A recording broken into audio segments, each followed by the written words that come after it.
Chapter 366. Heavenly Demon Turbulence. Nine-Fingered Divine Lord wasn't sure what Guan was thinking. Seeing the change in Guan's expression, he feared the young man might actually believe it, so he said, "I was just kidding. With your cultivation level, if it really were an immortal path supreme treasure, you would be reduced to ashes upon contact." Guan, upon hearing this, relaxed inwardly, but his face contorted as if he couldn't bear to accept this fact. He looked down. Shinshinzi had already fallen into a dead end, and was struggling in vain. "Let me do it." Guan patted Shinshinzi on the shoulder and said. Shinshinzi took a deep breath and then stood up. Nine-Fingered Divine Lord began to pick up pieces. Picking up the black pieces, he stared at Guan with a smile. "My chess skills have improved. You need to be careful this time." Guan sat down, twirling the fate-determining pen in his hand, and said, "In chess I cannot lose." Yu Yingying, standing by, had a peculiar look on her face. For some reason, she felt Guan's statement was very imposing. The Nine-Fingered Divine Lord made the first move, and the chess game began. The spectators were engrossed in watching, and Shinshinzi also wanted to learn from Guan's moves. Confident, Nine-Fingered Divine Lord played quickly, not using his usual tactic of wearing down the old-timers. Half an ancient hour later, Guan stood up. Under the admiring gaze of the onlookers he left, followed quickly by Yu Yingying. Shinshinzi looked at the chessboard, his face showing admiration. Nine-Fingered Divine Lord, however, had a dark expression, staring intently at the chessboard. For some reason he felt the gap between him and Guan widening, and he couldn't understand why. Guan was planning to go see Longqing, but Yu Yingying was following him. He could feel that Yu Yingying sensed his change, but he wasn't panicked. Now in the great heavenly spirit land, no one could see through his cultivation level. Even if his demeanor had changed drastically, he was still in the nascent soul realm, so neither Nine-Fingered Divine Lord nor Shinshinzi paid attention to his change. The two started chatting casually. Guan brought up the Star Sea congregations. Xiantiani had already returned to the Supreme Sect, and Enhao and Liya had also left the Star Sea congregations. Although there was still cooperation between the Supreme Sect and the Star Sea congregations, the latter was rarely mentioned within the Supreme Sect. Yu Yingying came from the Star Sea congregations, but since coming to the Supreme Sect, she had never gone back. In the past, Guan was wary her heavenly demon identity would cause trouble, but now it didn't matter. The silent destruction domain was full of heavenly demons, and Yu Yingying's karma was not as significant as Longqing's. "Do you want to cultivate?" Guan suddenly asked. The reason Yu Yingying couldn't break through was due to the suppression from her heavenly demon karma.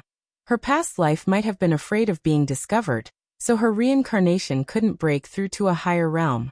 With Guan's current capabilities, he could erase the karmic restrictions within her. Yu Yingying glanced at Guan and said, "Of course I want to, but my identity is special. I cannot cultivate. What if I could help you?" When Yu Yingying heard this, her eyes filled with depth. She shook her head and said, "No need, I will just live out this life honestly and reincarnate sooner. I don't want to become a disaster." After hearing this, Guan fell into silence, no longer speaking. "Why don't you ask me why I think I am a disaster?" Yu Yingying said discontentedly. "This guy is quite good at talking to others, so why is it always awkward with her?" Guan turned his head to look at her, asking, "Is there a need to ask?" This rhetorical question annoyed Yu Yingying so much that she lunged at him, arms flailing. The two playfully scuffled all the way to a forest, where the grass was covered in snow. Longqing was practicing his fist technique in the snow. Longqing, 82 years old, looked very young and robust. Each punch he threw carried great force. Seeing Guan and Yu Yingying arrive, Longqing revealed a smile and greeted them. Before he was 4 years old, an ex-Xian had taken care of him, and after that it was Yu Yingying who raised him. In his heart, Yu Yingying was like a mother to him, whom he respected deeply, and Guan even felt that in his heart, Yu Yingying held the highest esteem. "Master, godmother, how is this set of fist techniques?" Longqing said, then began throwing punches. Guan and Yu Yingying stood side by side, watching his technique. The whistling of his robe swishing filled the forest. Yu Yingying watched Longqing's form, her face filled with pride. In her heart, Longqing was also her child.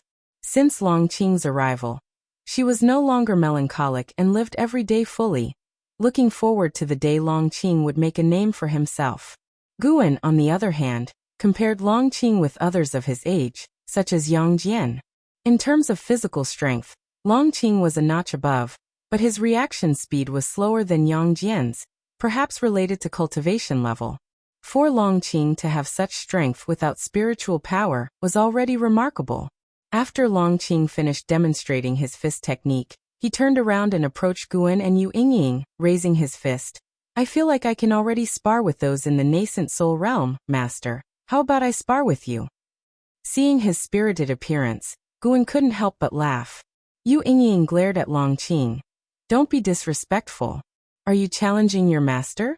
Is it because I haven't hit you for a long while, and you've forgotten my teachings? Hearing this, Longqing quickly explained. It's just a spar, stopping as soon as contact is made. Mainly because there are no other cultivators in the nascent soul realm in the Medicine Valley, and it wouldn't be appropriate for me to stir up trouble in the inner sect. It's fine, come on. Guan smiled. Hearing this made Longqing beam, and he quickly thanked him. Yu Yingying looked at Guan nervously saying, This kid doesn't know his own strength, you need to be careful. Guan shrugged. Please, I was once a Golden List genius. The Golden List and Celestial List established by the Supreme Sect were still authoritative. Each generation of Golden List geniuses attracted geniuses from all over the continent to compete, although Guan never participated again. Hearing this, Yu Yingying immediately stepped aside. Longqing stood about 10 paces away, warming up. He was very excited. He had long wanted to test Guan's capabilities. In the Third Medicine Valley, there had always been a legend that Guan was formidable. Although he couldn't compare to Immortal Path great cultivators like the Nine-Fingered Divine Lord or Shinxinzi. In his own realm, Guan was undoubtedly strong. Guan held the fate-determining pen, waving Longqing over. Longqing immediately advanced, lunging toward Guan in one swift step. So fast. Yu Yingying couldn't keep up with Longqing's speed, and her pupils dilated dramatically.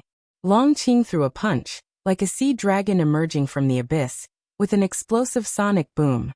Guan reached out with his hand, using the fate-determining pen to block Longqing's fist, so it couldn't reach his chest. Longqing's face changed dramatically, his right arm couldn't push any further. At that moment, he felt Guan's formidable presence, as unshakable as a mountain. His biggest reliance was his physical strength, and when his strength was far inferior to his opponent's, how could he not panic? Guan's mouth curved into a smile, his right hand holding the fate-determining pen suddenly lifted, lifting Longqing into the midair.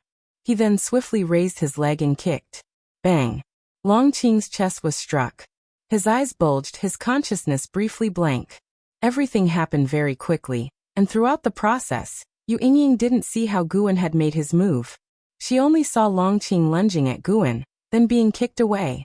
By the time she reacted, Longqing had crashed into a large tree, shaking the accumulated snow off the branches, nearly burying him. Yu Yingying glared at Guan and said, Why did you hit so hard? With that, she quickly ran toward Longqing. Guan, feeling helpless, thought to himself, You were worried I'd get hurt by him earlier, so why do you get to play the good person now? With Yu Yingying's help, Longqing sat up. He opened his eyes, looking ahead at Guan. For some reason he suddenly felt awe. Guan's figure in his eyes seemed invincible. Even his second master, Shinxinzi, couldn't evoke this feeling in him. You still need more practice, Qinger. I'm waiting for your next challenge. Guan's laughter reached Longqing's ears, pulling him out of his reverent mood. He took a deep breath and nodded vigorously, his arrogance completely dissipated. The winter snow continued to fall.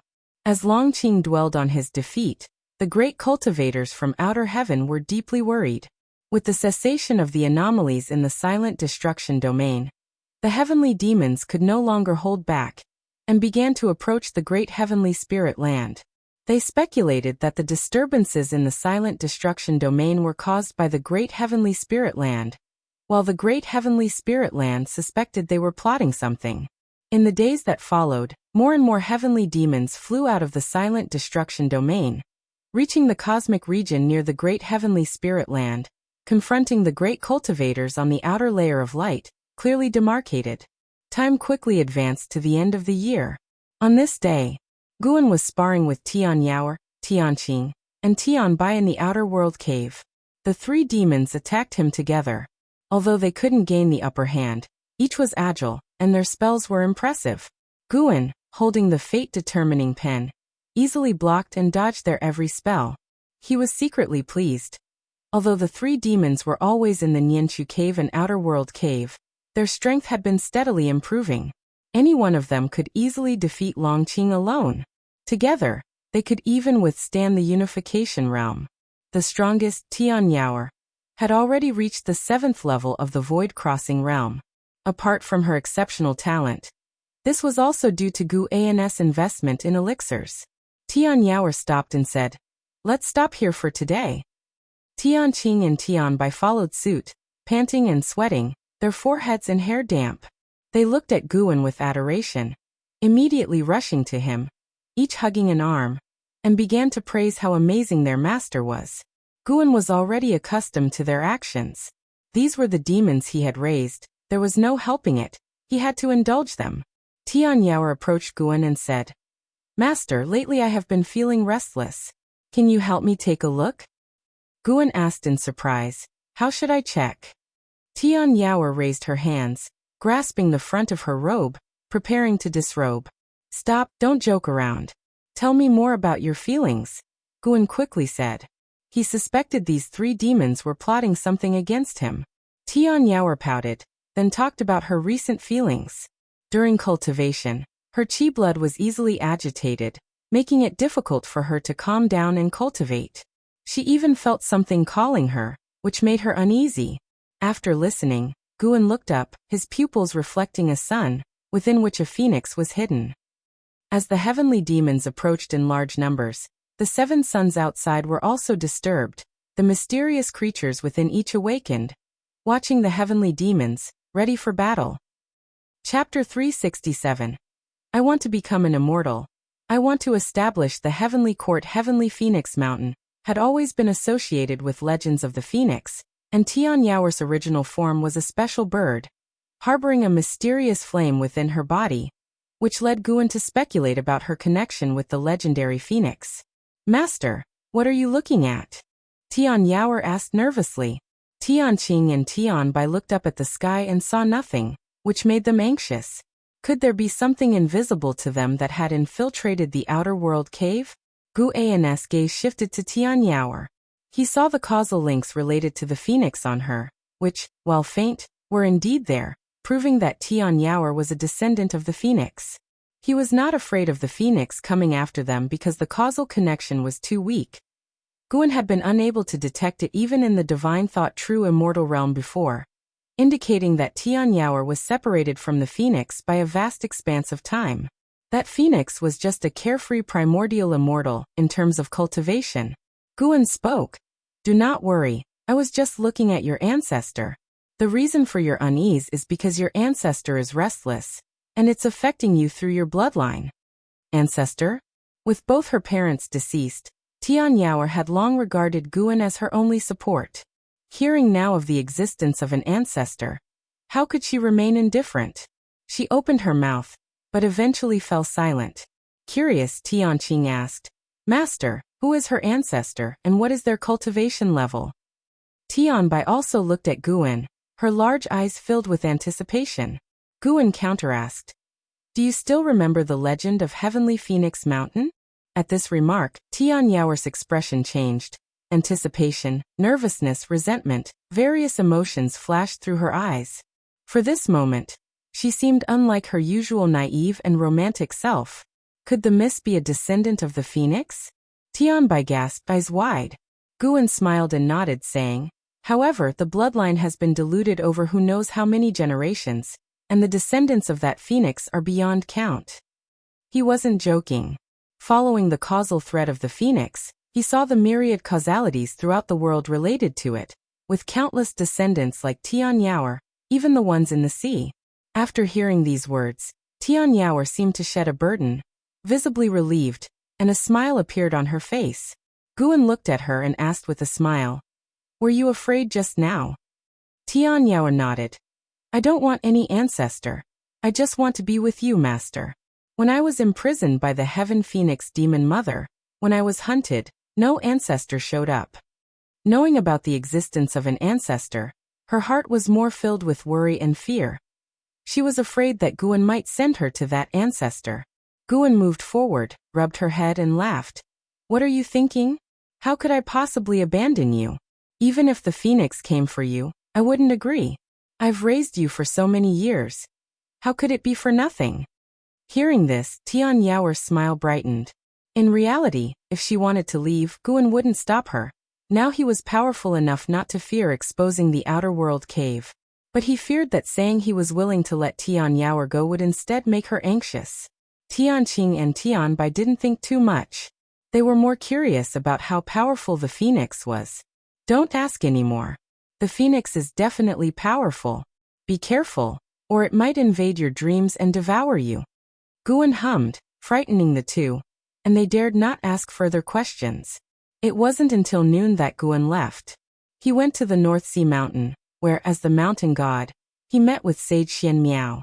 Sage Xian Miao had grown accustomed to a life away from worldly affairs, spending his days tending flowers and herbs, content and at peace, occasionally discussing the paths with passing cultivators. A life he found pleasant enough. When Guan, transformed into a small mountain god figure, approached him, he was no longer as constrained as he had been hundreds of years ago.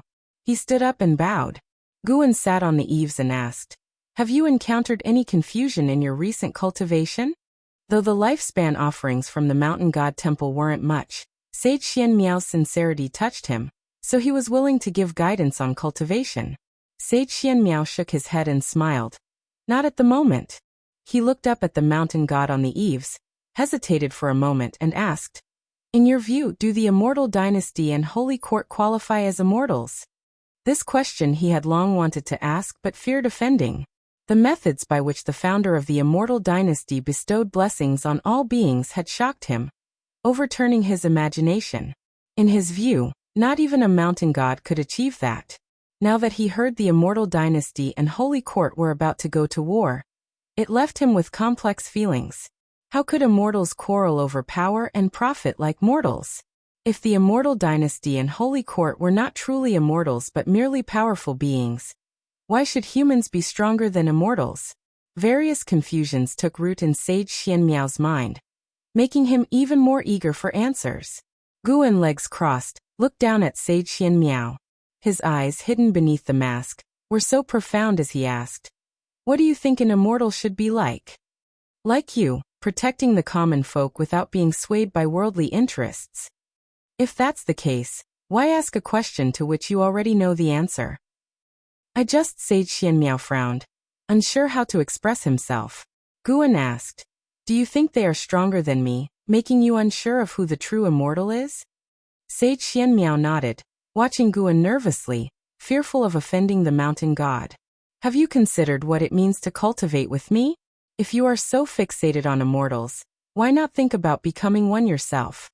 Faced with the mountain god's inquiry, Sage Xian Miao's eyes widened, and he asked in astonishment, How could I possibly become an immortal? Your confusion is the confusion of the entire world. What you see might not be correct. The world is waiting for the true immortal to appear. Why couldn't you be that immortal? Guan said meaningfully. In fact, he was bluffing, wanting to keep Sage Xian Miao focused on cultivation. Over the years, whenever someone came by, Sage Xian Miao would zealously preach about the mountain god's power and compassion, leading to more and more people calling mentally for the mountain god's help when in distress. Though Guan paid no attention, those people's hopes formed a source of power similar to Qi fortune, which he called desire power. Perhaps the true path for an immortal required walking the way of desire power, to truly feel the suffering of all beings. However, Guan's pursuit wasn't immortality. He sought longevity. If Sage Xian Miao so desired to be an immortal, Guan wouldn't mind nurturing him to become a true immortal. To become an immortal, the most crucial aspect is the ability to save the common folk. Simply having a good heart isn't enough.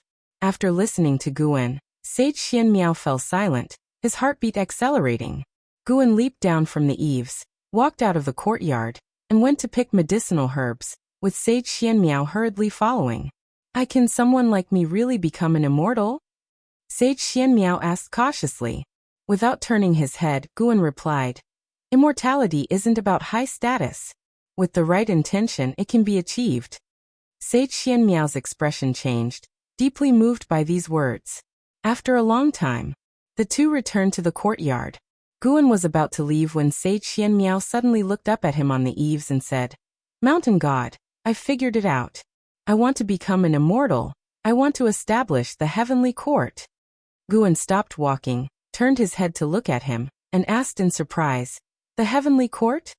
That's the celestial authority from Journey to the West. In the book, the celestial beings fight demons and control the weather for the sake of the common folk. Although the heavenly court in the story has its flaws, at least they care about the common folk. Sage Xianmiao spoke earnestly, and by the end his facial expression turned determined, his eyes gleaming brightly. Guan smiled and said nothing more, then disappeared from the eaves. Sage Xianmiao, filled with grand ambitions, sat cross-legged, deciding to cultivate diligently from now on, not to disappoint the mountain god's faith in him. Spring arrived. This new year was livelier than usual because the Supreme Sect invited many schools to join the Spring Festival celebration. The Third Medicine Valley was festively decorated and noisy, all disciples wearing smiles. As night fell on a temporary stage, disciples took turns performing, keeping the festive atmosphere lively and ebullient. Guan swayed his bowl of wine, his gaze inevitably drifting towards the night sky. Stars filled the sky, glittering and beautiful, as if even the heavens were celebrating. Meanwhile, in outer heaven, the tension between the sects of the great heavenly spirit land and the heavenly demons was escalating. Guan scanned the area. There were more than 1 million heavenly demons, the weakest of them in the loose immortal realm, including 2 divine thought true immortals. This was why the great heavenly spirit land dared not make a move rashly. He saw cultivators from the holy court negotiating with a divine thought true immortal realm heavenly demon. It seemed that the heavenly demons were the stronger side.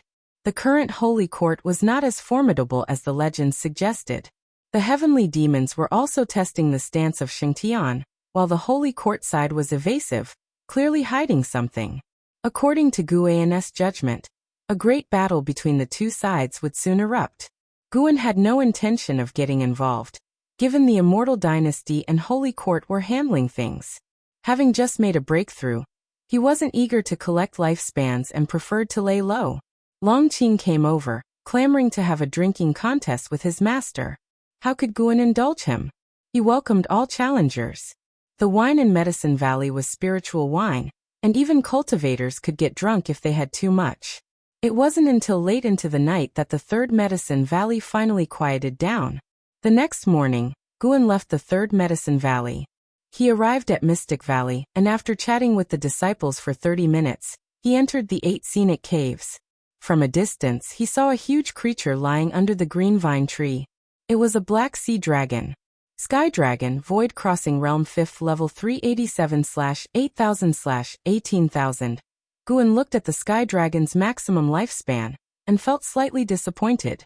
It seemed the Sky Dragon had not encountered much fortune over the years. The sea dragon lying under the tree sensed something, opened its eyes, and upon seeing Guan, rapidly raised its head. Master! The sea dragon cried excitedly and then rushed towards Guan, stirring up a gust of wind that shook the surrounding flora. Its body quickly shrank to only 2 meters in length, trying to jump into Guan's arms, but Guan pressed down its dragon head with the fate-determining pen, keeping it at bay. Why are you here? Guan asked. The sea dragon chuckled. Ancient Sky Sect came to participate in the Supreme Sect's Spring Festival, and I sneaked along, wanting to come see you. Guan, unamused, said.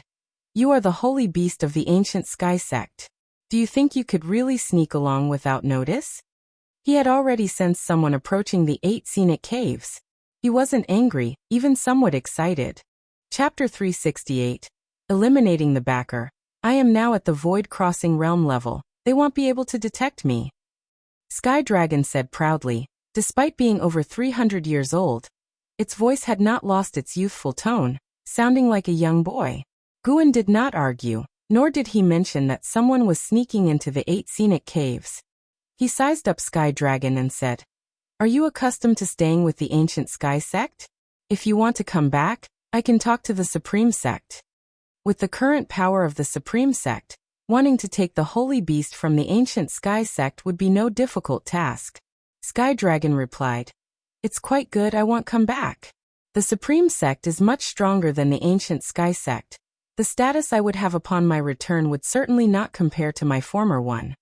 Guan smiled to himself, silently thinking what a foolish dragon it was, and thought to himself, then just stay in the ancient Sky Sect. He would not go out of his way to reveal his strength to Sky Dragon. This was also his attitude toward his disciples. Only those who sincerely and insistently wished to stay by his side would he cultivate seriously. Just at that moment, footsteps were heard from the distant cave entrance, startling both Guan and Sky Dragon as they turned to look. They saw a figure emerge from the cave mouth. A man in black with handsome features, holding a folding fan in his hand, and with a palm-sized black spider perched on his shoulder. He looked at Guan and Sky Dragon from afar, a mocking smile on his face, and his gaze then shifted to the green vine tree, his eyes betraying a greedy light. Although Guan could see through his cultivation level, he still could not help but send out a lifespan detection towards him. Demon Chaser, Mystic Heart Realm. Second layer 2107/4600/7500.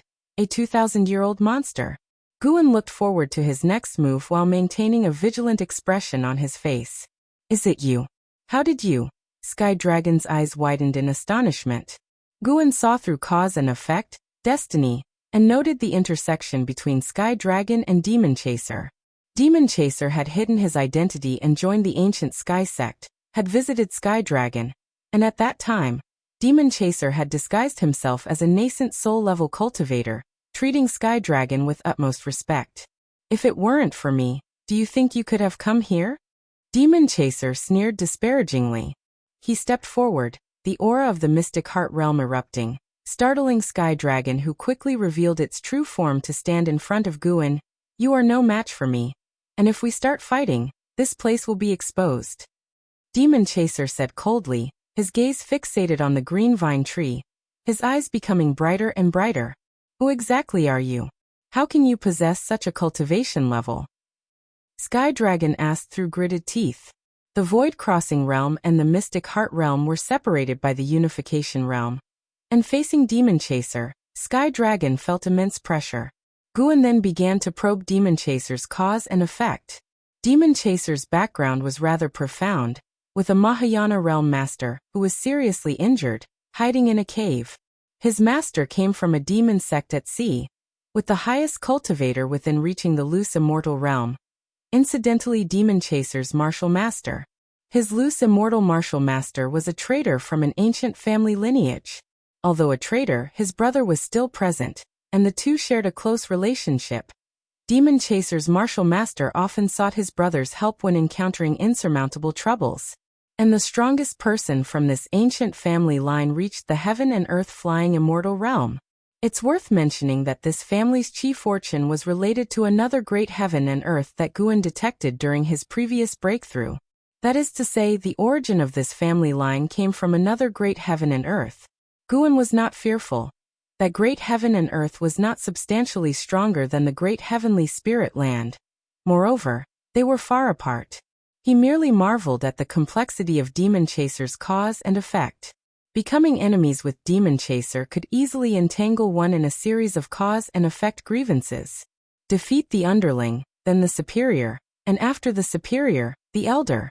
Not long after, Demon Chaser approached Sky Dragon and said, "Kneel down, submit to me. This is your only way to live." His tone was incredibly domineering, brooking no dissent. Guan stepped to the side to let Demon Chaser see him, playing with the fate-determining pen in his right hand, and inquired with an almost smiling tone, "What about me? Do I have a way to live?" Demon Chaser looked at Guan, and Guan's smile annoyed him. He felt provoked. Demon Chaser has developed hostility towards you, seeks to kill you. Do you wish to perform lifespan detection on him? Seeing the prompt before him, Guan couldn't help but shake his head with a chuckle. His movement caused a chill to flash in Demon Chaser's eyes, who then coldly said, You? You must die, perfect to feed the green vine tree. Guan asked, How do you know the green vine tree feeds on flesh and blood? What is your relationship with the Thousand Autumn Pavilion? He knew the truth, of course, but wanted to ask one more question. After all, there was no hurry at the moment. Demon Chaser suddenly transformed into a wisp of demonic chi and dissipated, startling Sky Dragon greatly. It looked around instinctively, and then saw Demon Chaser appear beside Guan. Demon Chaser's eyes widened in disbelief, his right hand trembling as it was blocked by the fate-determining pen. He was not only unable to harm Guan but also unable to retreat, as an invisible force had rooted him to the spot. How is this possible? Who exactly are you? Demon Chaser asked, his voice quivering with fear. Guan looked down on him and asked, Since I can't grant you a way to live, do you have any last words? The sentence sent shivers down Demon Chaser's spine. If you dare kill me, my master will not let you go. Demon Chaser gritted his teeth. Guan curiously asked, Your master is just at the Mahayana realm, and he's gravely wounded too. How can he not let me go? As soon as he spoke, Demonic Chaser's pupils shook violently, and fear and despair enveloped his heart. He seemed to remember something, hastily saying, My master comes from an immortal path sect, spare me, and well call it quits. Demon Chaser harbors deep-seated hatred toward you. Do you wish to perform lifespan detection on him? The hostility has even increased. Guan looked at the prompt in front of him, completely unmoved, as he had no intention of sparing Demon Chaser. Now so be it, more deaths to come. Guan withdrew his arm, a terrifying force pressing Demon Chaser to kneel before him with a thud. Sky Dragon gaped, staring blankly at Guan. Memories from a long time ago surfaced in its mind. Guan was holding the fate-determining pen, waving it through the air, and with one stroke, a golden trail appeared before him, floating in the air.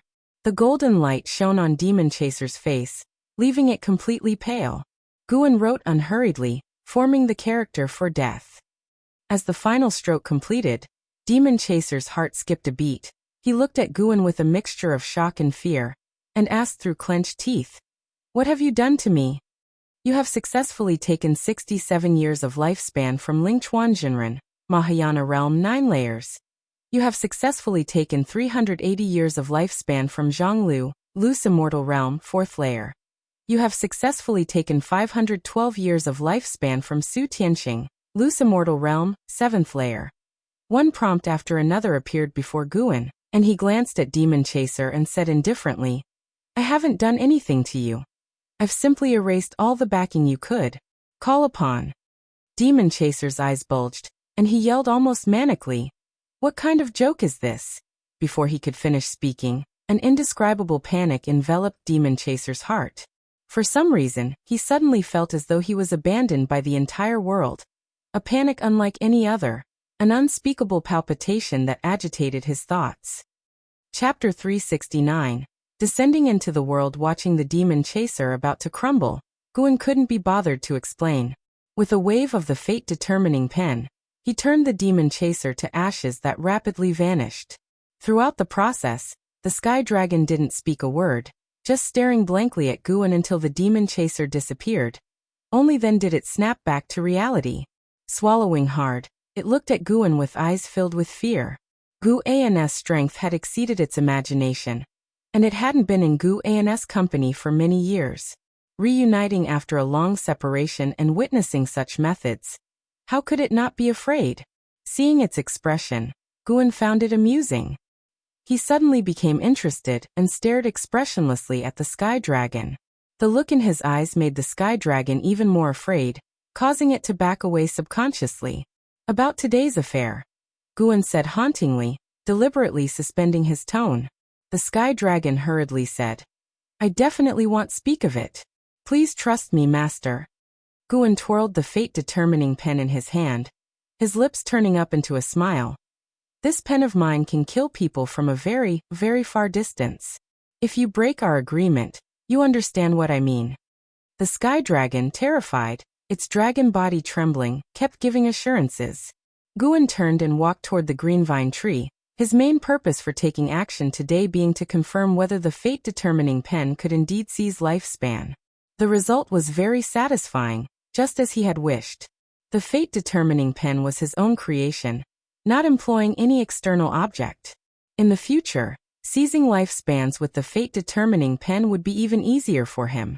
Dealing with the demon chaser this time, Guan had slain over 100, all directly related to the demon chaser.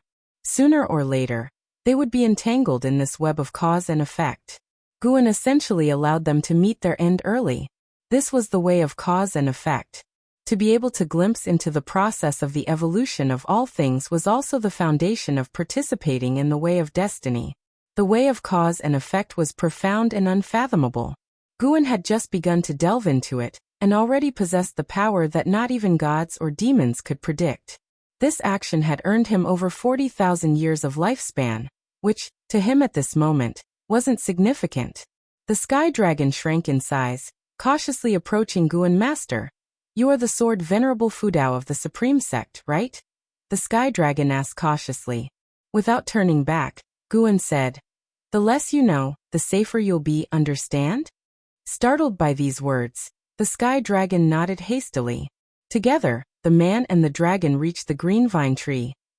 The tree extended 2 vines that began to knead Guan's shoulders, causing the sky dragon to stare in bewilderment. 2 ancient hours later, Guan and the sky dragon left the 8 scenic caves. Guan headed toward Tianya Valley while the sky dragon went to look for the cultivators of the ancient sky sect. Within the bustling Supreme Sect, no one knew that a mystic heart realm cultivator had been reduced to dust and smoke. After the spring festival, Guan's life returned to peace.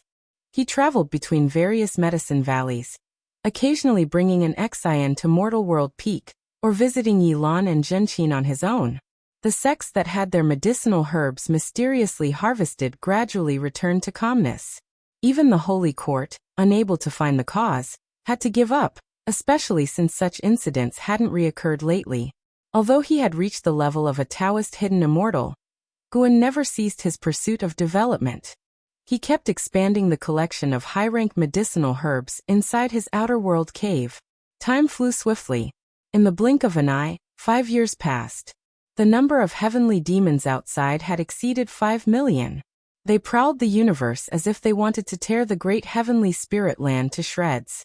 The Holy Court, Immortal Dynasty, and various other sects were all on high alert, positioned everywhere, not giving the heavenly demons a chance to infiltrate. On a massive meteor, 2 men ensnared in a dark aura stood shoulder to shoulder. They looked very similar, both dressed in black scale armor, though one stood taller. The Holy Court remained silent. It appears our information is true.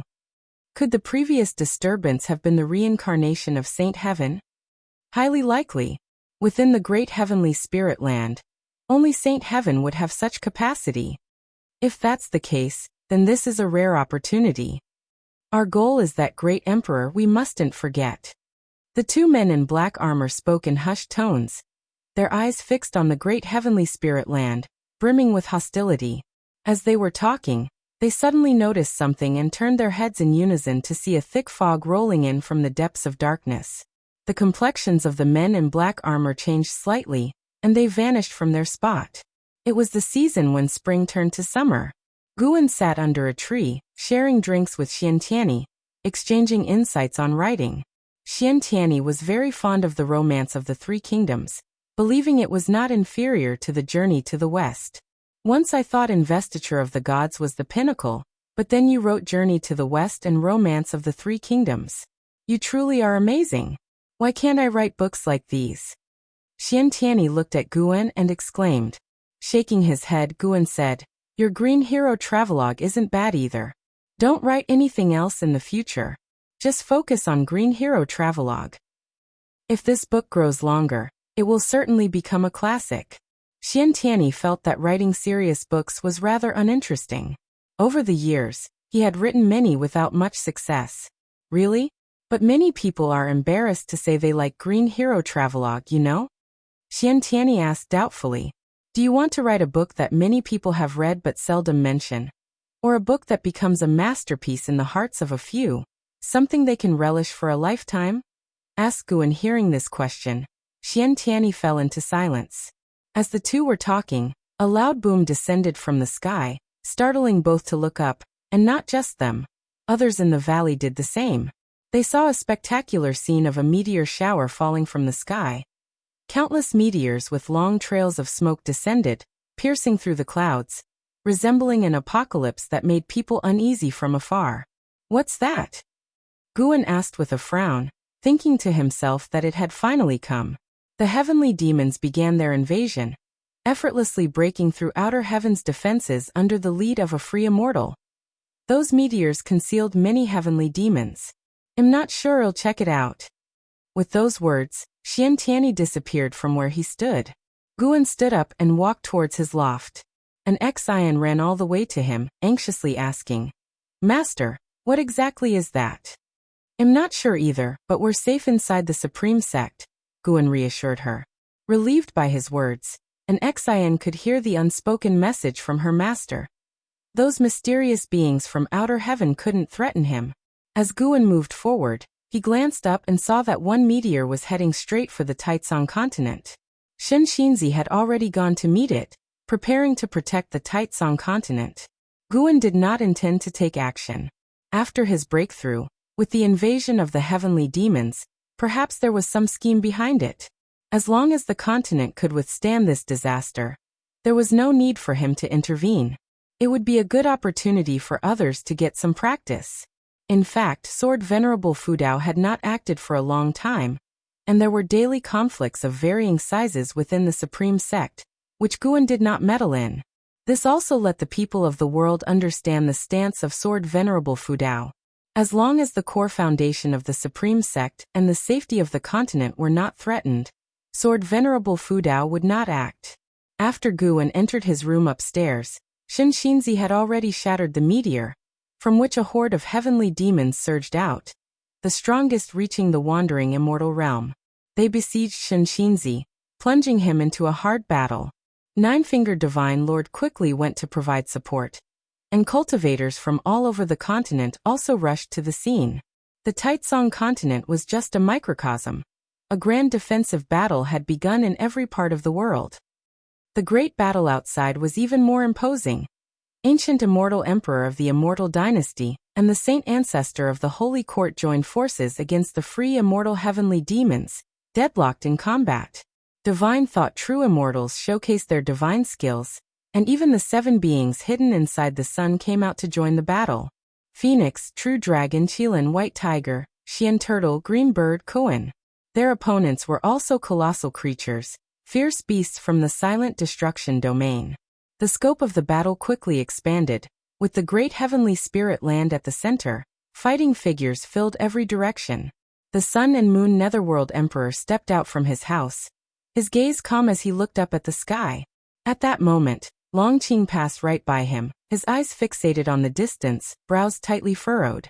The Sun and Moon Netherworld Emperor's gaze fell upon him, and he suddenly furrowed his brow. After the descent of the heavenly demons, Longqing was overcome with uncontrollable irritation, which was why he kept moving around, trying to dispel the emotions in his heart. Why is the cause and effect on his body changing? Wondered the Sun and Moon Netherworld Emperor with surprise. And at this time of all times, this child must definitely be related to the heavenly demons. The Sun and Moon Netherworld Emperor developed an even greater interest in Longqing, feeling previously that Longqing had an unusual physique. Before long, a fierce wind blew from afar, a tempest stirred up by the great battle. Guan sat at his desk, holding the Green Hero Travelogue while using his divine thought to observe the entire world.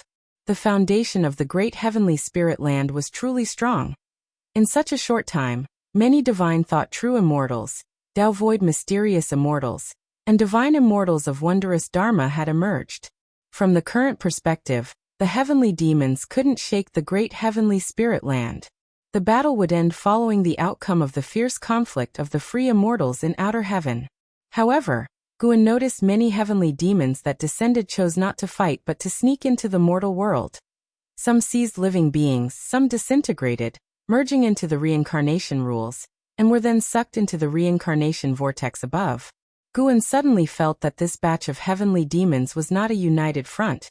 Those who had not fought were entangled in a multitude of cause and effect with Longqing, and were very likely here to find him. His divine thought then landed on the Moonfall Divine Lake. Moonfall Divine Lake was also experiencing an attack by the heavenly demons, their situation even more dire because a divine immortal of wondrous Dharma realm level heavenly demon was lurking around. The reason Guan was paying attention to the Moonfall Divine Lake was mainly because of Zhu Shi with the Tai Chu swallowing Yuan body. Under his gaze, Zhu Shi escaped alone from the Moonfall Divine Lake. She stepped on a flying sword, holding a lantern that made her invisible. Only when the crisis on the Taitsong continent was resolved by evening did Zhu Shi seek refuge on an island, where she hid in the forest, the lantern still burning. Unbeknownst to her, a heavenly demon was hidden on this very island. Although its cultivation was only at the loose immortal realm, it was far more than she could contend with. Her lantern could not escape the eyes of the heavenly demon. The heavenly demon was closing in on her. Zhu Shi, who was seated in meditation, frowned. Opening her eyes, she looked around, feeling panic. She had a foreboding sense of impending doom, and trusted her instincts. That's why she felt so frantic, realizing she was surrounded by danger with no chance to escape. Chapter 370. The Great Emperor of Calamity. Juyuan world nightfall descended, and the woods fell into complete silence, devoid of any insect song. Zhu Shi stood up, holding a lantern in her left hand and clenching a sword in her right, her gaze nervously sweeping the surroundings. Suddenly, she heard the sound of the wind, and instinctively turned her head to look. Then sounds of the wind came from another direction before she could turn again, and soon wind noises erupted from all directions. A gust carrying leaves assaulted her face, causing her eyes to widen in alarm. Far in the Third Medicine Valley, Guan watched this scene unfold without intervening. Zhu Shi was no match for the loose immortal realm, losing consciousness immediately upon the other's attack. The attacker was a female heavenly demon seeking to possess her body, but just as its soul began to infiltrate, the demon sensed a terrifying devouring force. The heavenly demon instinctively tried to escape, but only part of its soul body flew out. The lower half was sucked in, unable to withdraw. Guan raised an eyebrow as he observed how much spiritual energy had Zhu Shi consumed. At 23, even with copious quantities of spiritual energy consumed, she shouldn't be able to shake a loose immortal. Could it be she harbored an even greater secret? No matter how the female heavenly demon struggled, she could not break free from the devouring force inside Zhu Shi, and soon, she was devoured. Zhu Shi then collapsed to the ground, and the woods returned to tranquility. It wasn't until an ancient hour later that Zhu Shi opened her eyes with a confused gaze. Upon regaining her consciousness, she swiftly scrambled to her feet, and warily surveyed her surroundings. Seeing this, Guan withdrew his divine thought. This woman was no simple character. She might become a renowned figure in the future. Guan had no intention of inviting or accepting her as a disciple. Mere curiosity prevailed. In the future, it would be worthwhile to observe Zhu Zai's life trajectory, reminiscent of binge-watching a drama in his previous life. Guan smiled and then turned his attention to reading the Green Hero Travelogue seriously. The moon set and the sun rose. A new day arrived, and the Taitsong continent resumed its regular serenity. As the disciples gathered for morning exercises, they all discussed the distant battle of the previous day, curious about what had happened. When Guan was practicing, he used his divine thought to survey the world. Many regions were still heavily afflicted by heavenly demons, but fortunately, the Holy Court and the Immortal Dynasty were quicker to act, constantly exorcising demons and providing rescue. In this calamity afflicting all beings, the Immortal Dynasty showed formidable prowess, quickly catching up to the Holy Court. As they saved more and more lives, Guan distinctly felt the chi fortune of the Immortal Dynasty growing. This catastrophe actually presented an opportunity for the Immortal Dynasty. Guan spotted An Hao's figure. He was observing the battle, for the weakest of the heavenly demons also had immortal path cultivation, far beyond his current capability. While observing the world, Shenxinzi returned. Many disciples looked towards him, feeling that he must know what happened the previous day. Not until the morning exercises concluded did Longqing eagerly rush to Shenxinzi. asking why he had left. Yesterday, heavenly demons descended. Fortunately, the crisis on this continent has been resolved, Shinshinzi replied, though his complexion appeared unnatural. The battle from the day before triggered some foreign memories, leading him to suspect they were from his past life. He had long been aware of his identity as a reincarnated heavenly demon, but through the years he had resolved to embrace this fact. He believed that with a determined will, he would not become a demon. He even entertained the delusion of using his identity to convert heavenly demons. Heavenly demon? Long Qing's eyes widened. Shen Xinzi began to describe the terror of the heavenly demons, leaving Long Qing trembling with fear. From afar, Guan watched the scene with amusement. Two reincarnated heavenly demons discussing the threats of their kin, neither aware of the other's true identity.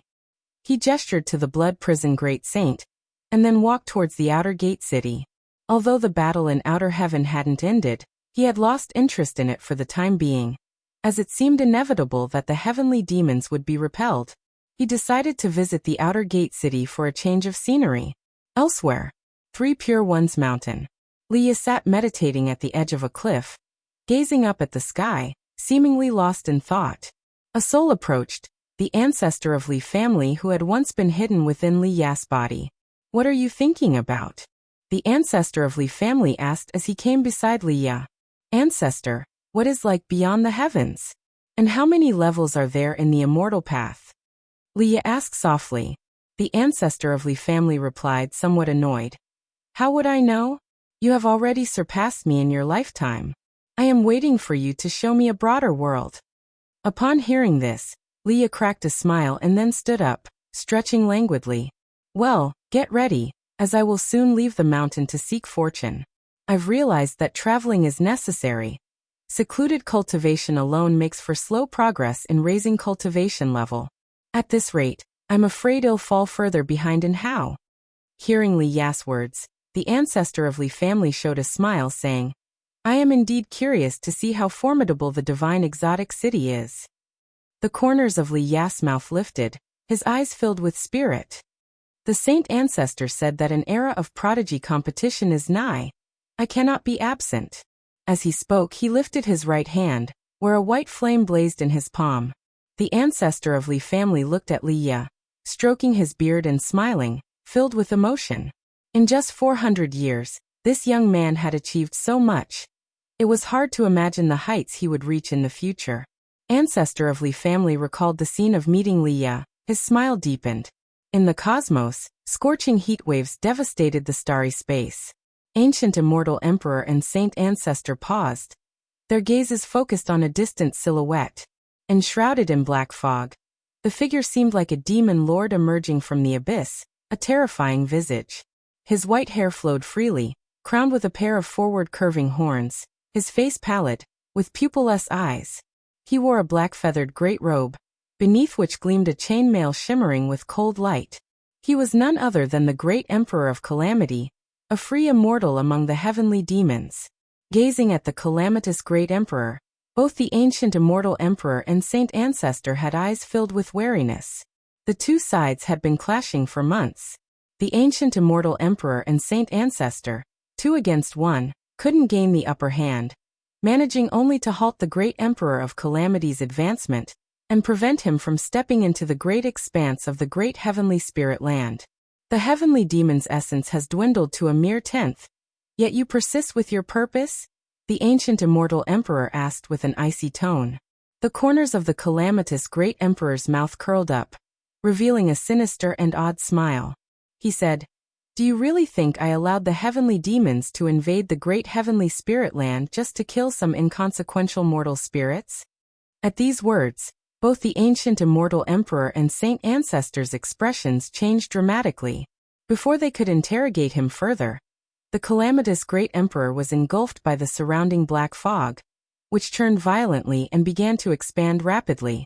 The ancient immortal emperor and saint ancestor immediately responded, casting their mighty mana upon the black fog, but they could not dissipate it. During the surging process, the black fog coalesced into a huge black sphere that, from a distance, resembled a black hole. "What kind of divine skill is this?" the ancient immortal emperor asked with a grim look on his face. The saint ancestor gave no answer. He too couldn't see through it, but a strong sense of unease welled up in his heart. Meanwhile, in the Taitsong continent within a subsect of the supreme sect, in a courtyard, Guan was drinking with Yilan and Zhenqin. Zhenqin was discussing recent major events in the subsect. An elder oppressed a disciple, leading to the elder's sudden and gruesome death, causing a stir throughout the sect. Zhenqin had the makings of a storyteller, with a tone that could emotionally engage listeners. Guan was quite cooperative, showing a nervous expression at critical moments of the tale. Yilan, on the other hand, watched Guan and was occasionally amused by his expressions. Suddenly, Zhenqin stood up, drew her sword, and pointed it to one side, her eyes wide as she said, "That's exactly what I did," holding my sword to that man's neck, questioning him why he would harm his own master. Despite the evidence in front of him, he was still defiant, refusing to admit anything. Guan was about to speak when he suddenly sensed something, his eyes subtly shifting. Zhenqin was about to continue her story when her expression changed abruptly. Not only her, but Yilan's expression also changed dramatically. "What's going on? Why do I feel like something is grabbing me?" exclaimed Zhenqin in horror, instinctively looking at Yilan. Yilan's body trembled as she spoke through gritted teeth. "Me too, I can't break free." In Guan's eyes, a mysterious causality force intertwined around Yilan and Zhenqin. It wasn't just the two of them. Within the subsect, many others were entangled by this force of causality. He looked up to see the sky, which appeared a magnificent blue, but through his eyes, there appeared an intricate black net across the sky, beyond the reach of mortal beings. This black net seemed to connect with countless souls in the world. Guan's divine thought followed the black net, and saw the enormous black sphere in the universe. In that instant, he understood the calamitous great emperor's divine skill. No wonder there were so many heavenly demons reincarnating and seizing bodies. It was to merge into the rules of heaven and earth within the great heavenly spirit land. Watching the trend of causality force exerted by the calamitous great emperor, it seemed he intended to pull many beings of the great heavenly spirit land into that black sphere. Guan saw that Long Qing was also entwined by this force of causality. He immediately stood up and, feigning panic, grabbed Yilan's shoulder to ask her what was wrong. "Elder brother, get away quickly," Yilan said through clenched teeth, unable to shake his grip nor stand up. "What's happening? How could I possibly abandon you?" Guan exclaimed anxiously. Yilan was about to reply when suddenly the world spun around them. The same sensation hit Zhenqin. Then Guan and the two women vanished into thin air. At this moment, countless beings disappeared without a trace, causing an earth-shattering uproar within the supreme sect subsect. Yilan clenched her eyes shut, feeling as if she was falling, a sensation even she, in the divinity transformation realm, found extremely unbearable. As she continued to fall, she gradually regained control of her body. Soon, she felt her feet touch the ground. A hand grasped her right hand, immediately calming her heart. This was her elder brother's hand. She knew every line on his palms, there could be no mistake. She then felt her eyes could open and immediately did so. What appeared before her was a sky shrouded in crimson, with countless figures descending from above like a torrential downpour. Guan and Zhenqin stood beside her, atop a mountain peak, all looking at the sky in shock. "Where is this place?" Zhenqin asked with trembling voice, her beautiful eyes wide. She followed the direction the figures were falling, and saw a series of peaks stretching endlessly into the gloom. Once all the figures landed, the crimson sky revealed a pair of immense eyes. Those of the calamitous great emperor, looking down upon all beings within the world, as if searching for something. Mortal spirits of great heavenly spirit land. This realm created by this emperor is Juyuan world. No one can save you here. However, this emperor is merciful and will offer you a sliver of hope. The voice of the calamitous great emperor resonated, like a dull thunder, echoing through the heavens and earth. Chapter 371. Heavenly Tao and Heavenly Demon. Long Qing stood on the hillside, gazing up at the huge eye in the sky, his face full of fear. Other people were also on the hillside. All of them were disciples of the Supreme Sect, and an Xian was among them. Every person listening to the words of the great demon emperor felt a chill down their spine, their hearts filled with fear. They had never heard of the Juyuan world, and it was even the first time they had heard the name of the Great Heavenly Spirit Land. Within the Great Heavenly Spirit Land, there are many heavenly demons reincarnated. They may be your kin or your dear friends. If you want to survive, then kill all the reincarnated heavenly demons. The heavenly demons must do the same. Kill off all the creatures of the Great Heavenly Spirit Land, and you will regain your freedom, said the Great Demon Emperor, his voice ringing out, tone frosty, filled with a murderous intent. Yilan and Zhenqin frowned upon hearing this, and they instinctively looked around, fearing an attack by a heavenly demon. Guan speculated that the Great Demon Emperor was looking for Longqing. But why didn't he directly wipe out all the beings that fell into the Juyuan world? Soon, Guan understood. It was the protection of the heavenly Tao. As the voice of the Great Demon Emperor ceased, Guan felt the presence of many heavenly demons. Those reincarnated began to awaken their heavenly demon origin. As the demonic qi grew, the aura of the heavenly Tao began to emerge from the bodies of the Great Heavenly Spirit Land creatures. This so-called heavenly Tao aura was the same as the aura of the layer of light outside the Great Heavenly Spirit Land, which prevented beings below heaven and earth flying immortal from flying to outer heaven. In fact, everything in the Great Heavenly Spirit Land was infused with heavenly Tao aura, including the other great heaven and earth realms that Guan glimpsed during his breakthrough. The heavenly Tao is omnipresent.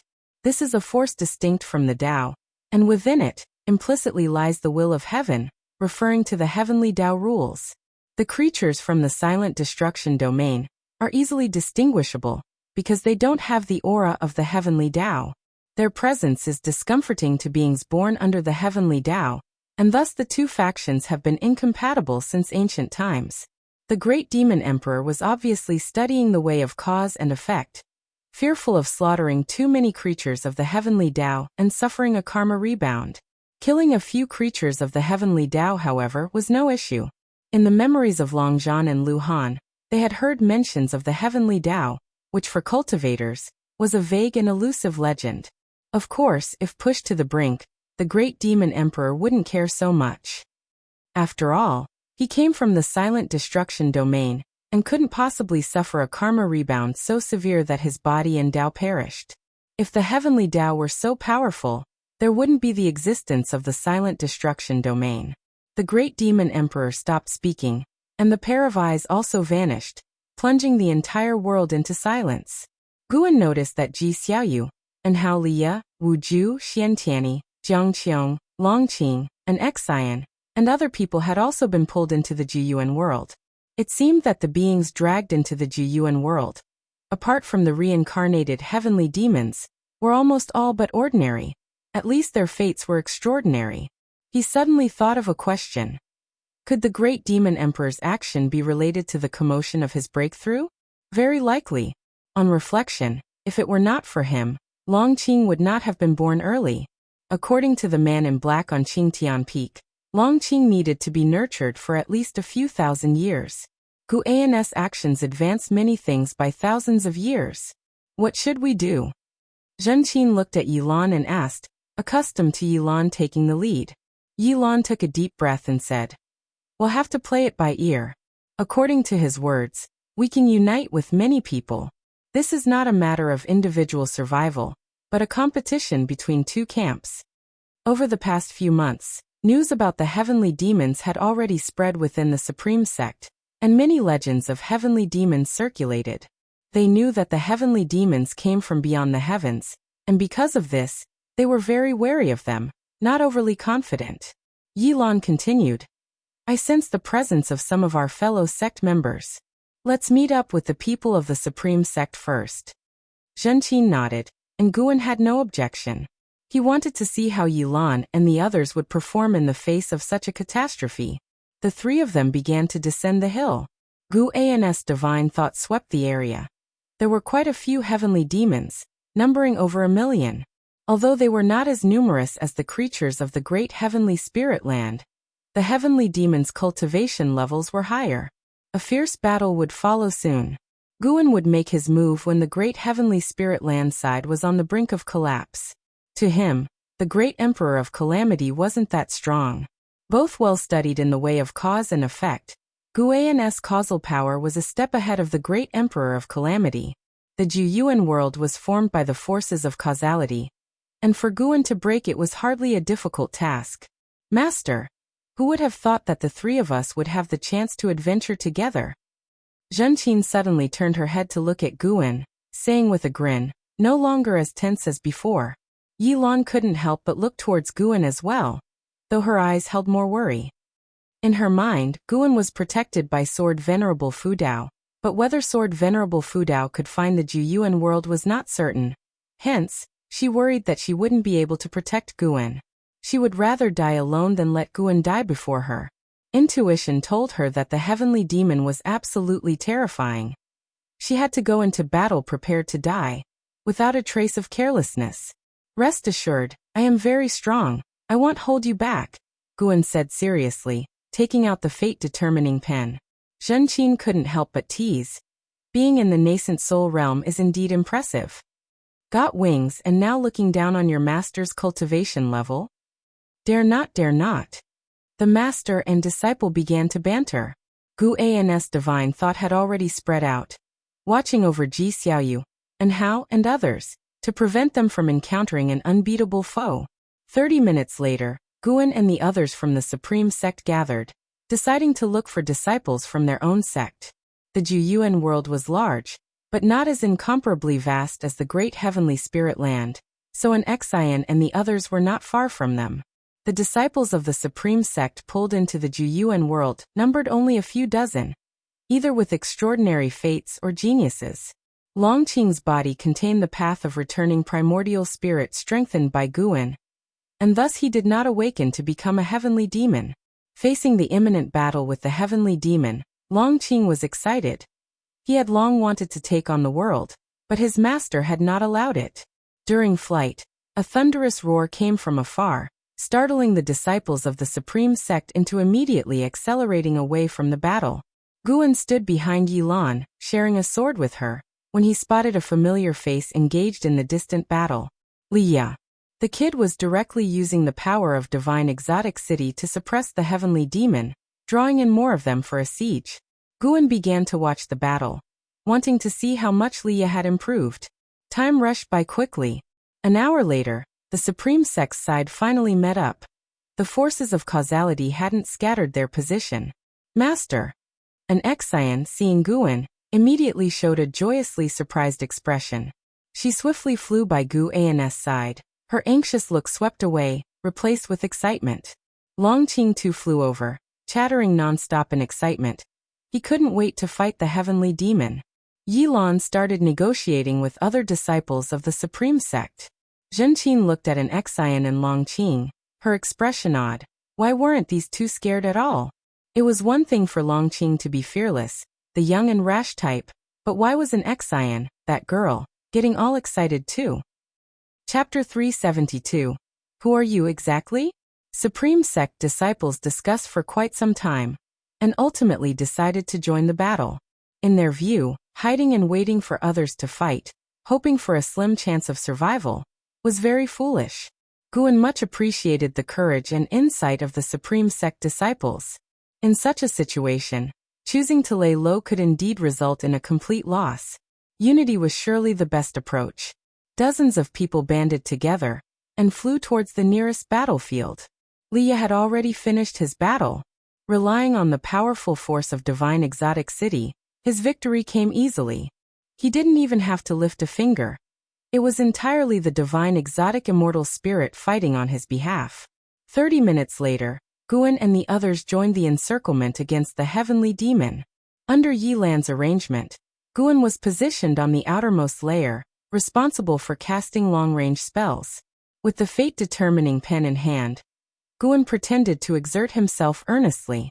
His divine thought also looked towards the distance, enveloping the entire Juyuan world, spying on the battlefield from a macro perspective.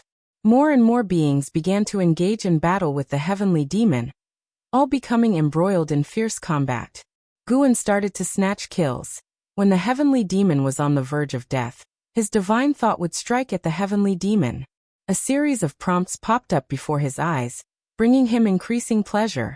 Suddenly, he captured a whiff of the presence of a free immortal. The other party was well hidden but could not escape his divine thought. It must be the creator of the Juyuan world. This person was masquerading as part of the great heavenly spirit land side, and was still opposing the heavenly demon. What did this mean? Guan couldn't figure it out, so he couldn't be bothered to think about it. He continued to balance the battlefield. If the heavenly demons had an overwhelming advantage over the beings, he would help suppress them, giving those of the great heavenly spirit land a chance to train. The beings who were drawn into the Juyuan world were not mediocre. One day, they would become the backbone of the great heavenly spirit land. What Guan needed to do was ensure not too many talents from the great heavenly spirit land perished, while allowing this experience to provide them with opportunities for transformation. In the cosmos, more and more cultivators flew to the vicinity of the Black Sphere, looking nervously at the Black Sphere created by the demon Great Emperor. Damn it, are we just going to watch this happen? My sect has hundreds of disciples caught up in this. They are all the future of my sect. Isn't our sect the same? What exactly is this method? Move aside. I refuse to believe it. Is the Holy Court truly helpless? Great cultivators of various factions discussed among themselves. Some even attacked the giant Black Sphere, trying to shatter it, but no spells or divine skills that struck the Black Sphere could move it. The ancient immortal emperor and saint ancestor stood on high ground, frowning at this scene. A figure appeared behind them, a middle-aged man dressed in golden garments, holding a jade ruler, with a dignified face. Holy Minister, is there truly no way to resolve this?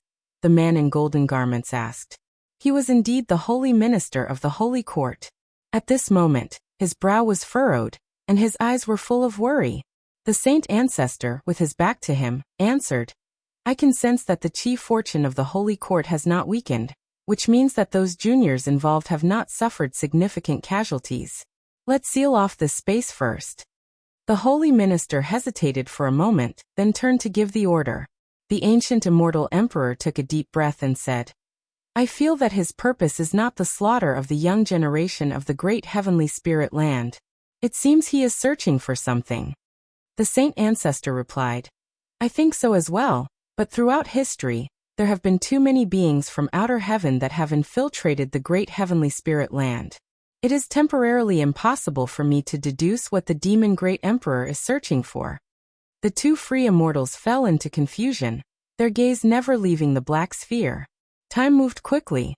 Half a day after entering the Juyuan world, all the beings within began to fight, with the sounds of battle everywhere. With Guan's hidden help, the morale of those from the great heavenly spirit land continued to rise. The more the heavenly demons perished, the greater the advantage for the great heavenly spirit land side. In just half a day, Guan had already reaped more than 30 million years of lifespan, successfully surpassing 100 million in total. Not a single Supreme Sect disciple had died. Everyone's confidence was growing, and even Yilan no longer constrained Guan as before, also looking for opportunities for Guan to gain experience. The Juyuan world seemed to have no day or night. The blood-colored sky only showed shifting clouds. Guan, holding the fate-determining pen, and standing on the heavenly resident's sword, followed the steps of the main force. An Xian was beside him, discussing the previous battle with Long Qing. Guan's eyes looked towards the front lines at Wuju. As the mainstay of the Supreme Sect disciples, Wuju was capable of standing on his own. Seeing his independence, Guan couldn't help but think of his own timid demeanor in the past, filled with emotion. If possible, Guan would rather the ordeal last a few more days, but the heavenly demon-free immortal was becoming harder to restrain.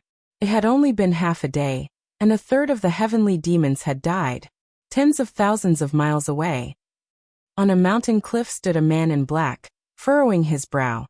He was the incarnation of the demon Great Emperor. What's going on? The beings of the great heavenly spirit land can't possibly be this formidable. The demon Great Emperor was filled with confusion. In his view, although the great heavenly spirit land's side had a numerical advantage, it should not be showing its current strength since the heavenly demon side was clearly stronger. The more the demon Great Emperor thought about it, the more panicked he became. He felt that an unknown entity might have infiltrated the Juyuan world. Even he, a free immortal, couldn't see through it. The first he thought of was Shengtian of the Holy Court. He had previously obtained the Saint Heaven reincarnation. Perhaps Shengtian had also been pulled in, and was secretly making a move? The more he thought about it, the more plausible it seemed. He immediately disappeared from the spot. Wu Ju flew to Guan's side and said, "According to the intelligence we've gathered, the other battlefields are also gaining an advantage, so you don't need to worry too much." Guan replied reluctantly, "What do I have to worry about? It's you guys who are charging into battle. I'm in no danger at all." Wu Ju laughed and said, "This is still your first time leaving the Supreme Sect for an adventure. I'm just afraid you might be anxious." An Xian covered her mouth and snickered nearby. Wu Ju thought she was laughing at Guan, so he didn't think much of it.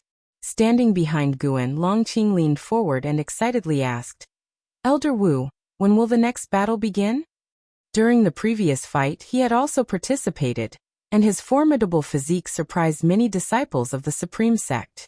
It was truly inconceivable that this lad had not an ounce of spiritual power, but could still display such domineering performance. Wu Ju looked at him and smiled. It should be soon. Having successively slain heavenly demons, Wu Ju began to underestimate them, feeling that they were not as terrifying as he had imagined. Just as Wu Ju was about to speak further, he saw Longqing's eyes widen in nervous anticipation, looking towards the sky. Instinctively, he turned his head and saw a pair of gigantic eyes appear in the blood-colored sky. Eyes that belonged to the Great Emperor of Disaster. The Great Emperor of Disaster seemed to be searching for something. His gaze moved rapidly, and except for Guan, whose heart would flutter at the sight of it, anyone else who locked gazes with the Great Emperor felt their hearts race. In the presence of these eyes, any creature, no matter how talented, would feel an instinctual terror. The entire Juyuan world fell into silence, all life forms gazing up at the eyes of the Great Emperor of Disaster. On the edge of a forest, Zhuxi looked up at the Great Emperor, her eyes filled with worry, while the cultivators and demons above the forest were just as tense. "Dear heavens, please let me survive this calamity," Zhuxi prayed silently in her heart. In the earlier part of the day, although she had been part of the battle, she never approached the heavenly demons closely, and only played a supporting role. As the eyes of the Great Emperor of Disaster appeared, people's excitement was extinguished. What did it matter if they could defeat the heavenly demons? To leave alive, the demonic eyes in the heavens were an unavoidable presence. Suddenly, the Great Emperor of Disaster's eyes burst open, his pupil-less gaze emitting a strange red light, and all creatures changed in expression, falling into a stupefied state. Those creatures in the air began to descend, landing on the mountains and lands below, while the heavenly demons retreated, seemingly under orders not to strike when the enemy was vulnerable. Guan felt the consciousness of those around him fall into some kind of illusion. Everyone was confronting the deepest fears in their hearts. Guan pretended to go along, enduring the spread of the illusion realm. He led Longqing down onto a hillside. The gaze of the Great Emperor of Disaster landed on Ji Xiaoyu, with a strange look in his eyes, but then he moved it away and fell upon Longqing. All creatures were in pain, yet Longqing remained calm. The giant eyes in the sky then disappeared. The Great Emperor of Disaster appeared out of nowhere beside Longqing, looking him over. Surprisingly, Longqing felt no fear at all, and his illusion was of a bright great heaven and earth where he was running around, calling out for Guan and an Xian. Could he be the reincarnation of Longqing? He wondered. The gaze of the Great Emperor of Disaster flickered, then raising a hand, he attempted to touch Longqing's forehead. Snap! Suddenly, a hand grabbed the wrist of the Great Emperor's right hand, causing an unexpected change of expression on his face, as he looked in astonishment at Guan standing beside Longqing. "Saint Heaven!" The Great Emperor of Disaster frowned and said, "You should be able to tell that I don't intend to exterminate everyone. I'm just looking for Longqing. Don't you bear a grudge against the Long family of the Battle Court?" It turns out that what the Great Emperor of Disaster feared was not just the heavenly Tao destiny, but Saint Heaven as well. The Great Emperor of Disaster, Level 5 Free Immortal Realm 37,902,765 / 100 million / 200 million. What a long lifespan. It would be a pity not to slay. Guan asked. How can you be sure that I am Saint Heaven? As soon as these words came out, the complexion of the great Emperor of Disaster changed drastically, and he instinctively tried to teleport away, only to discover to his horror that he could not move at all. How is this possible? The great Emperor of Disaster tried to use the power of cause and effect, but he couldn't shake Guan, which terrified him even more. Who are you really? The great Emperor of Disaster stared at Guan, asking with a trembling voice that could not hide his fear. Guan asked, Why are you looking for Longqing? Upon hearing this, the face of the great Emperor of Disaster filled with a look of despair as he murmured to himself. The Long family still has a great power hidden away. Seeing that he was unwilling to answer, Guan lost his patience and directly assailed the soul of the great Emperor of Disaster with divine thought. Great Imprisoned Soul Immortal Technique. Search Memories. After a dozen or so breaths, Guan withdrew his divine thought, and with a squeeze of his right hand, the great Emperor of Disaster instantly disintegrated into ash. A blood-red Tao seed hovered in front of him. Guan's gaze sharpened as the terrifying force of causality immediately ground the Tao seed into dust, vanishing in a flash. You have successfully seized 6,230,567 years of lifespan from the great Emperor of Disaster, Level 5 Free Immortal Realm. Over 620,000 years of lifespan. A look of pleasure crossed Guan's face. Truly worthy of a free immortal. Chapter 373. Reincarnation Tribulation. After slaying the evil emperor, the Juyuan world did not dissipate, and maintained its heaven and earth form. The beings trapped in the illusion realm awakened one after another. Yilan, upon waking, instinctively turned around, and when she saw Guan was unharmed, she immediately sighed in relief. An Exian opened her eyes, spotted Guan's figure, and drew closer to him, while patting her chest with a frightened expression on her face. When all the disciples of the Supreme Sect had woken up, everyone gathered to discuss the recent events, all with tense minds, guarding against the evil emperor striking again. Little did they know, the master of the Juyuan world had already turned to ashes and smoke. Guan, having searched through the evil emperor's soul, had a subtle look in his eyes as he glanced at Longqing and heaved a slight sigh in his heart. Longqing turned out to be the sole survivor of the dragon lineage, and the evil emperor had been sent to eradicate the dragon family bloodline completely. The man in black at Qingtian Peak was Longqing's subordinate. Longqing's reincarnation was to avoid the pursuit of the forces behind the evil emperor. Battle Court. The Battle Court of today was no longer a force led by descendants of the dragon family. It was exactly for this reason that the master of the Battle Court had wanted to eradicate Longqing, fearing that a powerful member of the dragon family could be resurrected through their bloodline. Years ago, the reincarnated Longqing hid very well.